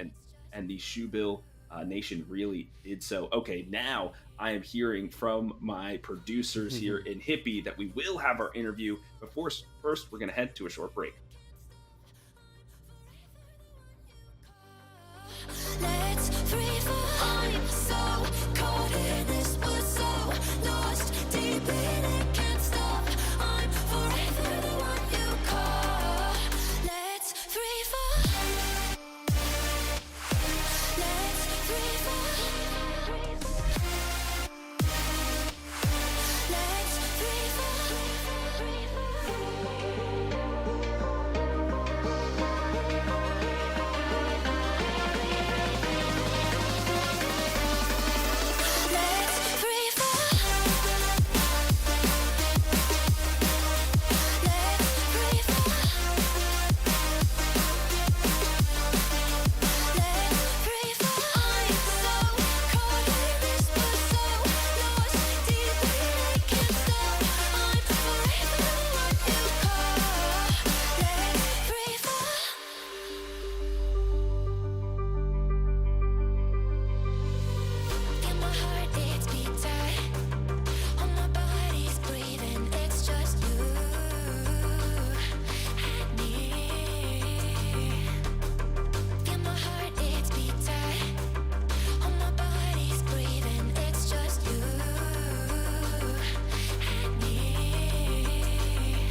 Welcome back, everyone. HD Philly B here, along with Shadow Fang, and we just watched Shoebill Nation with an emphatic victory over the EIG Reapers in our lower bracket round 1 match, so they will move on. We have a very special guest here today. You can tell it's interview time. I got my notepad and pen. Aubrey, one of the support line members for Shoebill Nation, is here with us. Aubrey, how are you feeling today? I'm feeling great. We 3-0'd. Hard to feel bad about that. Yeah, Absolutely. So I'm going to start you off here with a easy question. I hope so. Who's your favorite support character to play and why? Right now it's gotta be Brigitte. I think she has a really interesting kit with a lot of nuance. Despite her like lack of mechanics. I'm also just way better at her than I am at Lucio. I love it. You know, that actually leads into my next question, because I thought you were doing great at just getting a lot of kills and final blows and just speeding your entire team around the map on Lucio. So, and I know that like Lucio players tend to be involved in a lot of the coordination. So, how long did it take for you and your team to really get that level of synchronization? I think it honestly took a bit of time for us because I joined halfway through, and I haven't played in a team in a long time, so it took me a while to get my Lucio up to par. I think that game was the best Lucio I've ever played, which is to say it was probably average. But yeah, I've gotten VODs with the coaching staff, and it's really great. We're finally kind of coming together as a team, I feel like, and getting into our groove of things. Yeah, absolutely. That was a fantastic performance. And I mean, so now with you winning this series, you're going to go on to play Fellowship Esports. Do you have any thoughts about that? They just lost in a 3-2 fashion to Low Ground Maine in their previous game. I don't know who they are, but we should beat them. If we keep playing the way we've been playing, I think we're the best team, probably. All right. For sure. I love those words of encouragement for your squad and your team. So that is, folks, is a match you do not want to miss here on the CGL. I still have one more question, though, for you, Aubrey. While we have you on stream, who would you like to shout out? I want to give a shout out to our coaching staff, Greetings and Habu. They're both amazing, and they have helped us grow so much, and me, and just the whole team. Absolutely, and a big congratulations to you all, as well as your tournament hopes are still alive here in CGL Season 15 Masters tier. Aubrey, thank you so much for joining us on the show. Thank you. Have a good one. You too. Best of luck. All right, ladies and gentlemen, once again, that was Aubrey, one of the support backliners for the side of Shoebill Nation. We still have more CGL, if you can believe it. And map number 5 right now, folks, between Solar Eclipse and Cuddle Puddle is on CGL 2. So head over there right after this to catch that final bit of action. I've casted both of those teams. They're fantastic. But look at these matches we've had today. I mean, a 3-4, a 2-3, a 2-3 again, and then a 3-0 and 3. This has just been a mad dash of Overwatch, and this is why we come to the CGL. Folks, we have another very special announcement, as well as the Copa America premieres on May 16th. It will be broadcasted in 3 languages. We have Portuguese, English, and Spanish here, as we have a ton of teams represented from Peru, Brazil, Chile, and Argentina. That is going to be a contest you do not want to miss as well. So much going on here, Shadow. Yeah, it's always good to get that South American representation. You know, I feel like we don't get to see these players a lot, except during like Overwatch World Cup time. So I'm really glad that we implemented a South American division so we can just get more recognition for them. Yeah, absolutely. Because the CGL, we do EU, we do NA. Let's get SA in there as well. Why the heck not? The more Overwatch, the better. Folks, that'll be it for me and Shadow. Thank you so much for joining. We'll see you next time.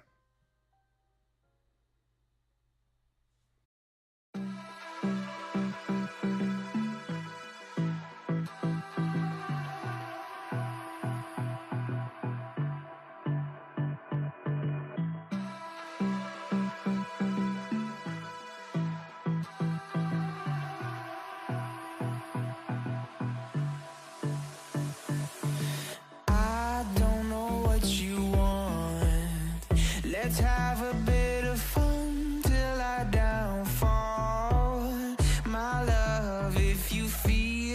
like I do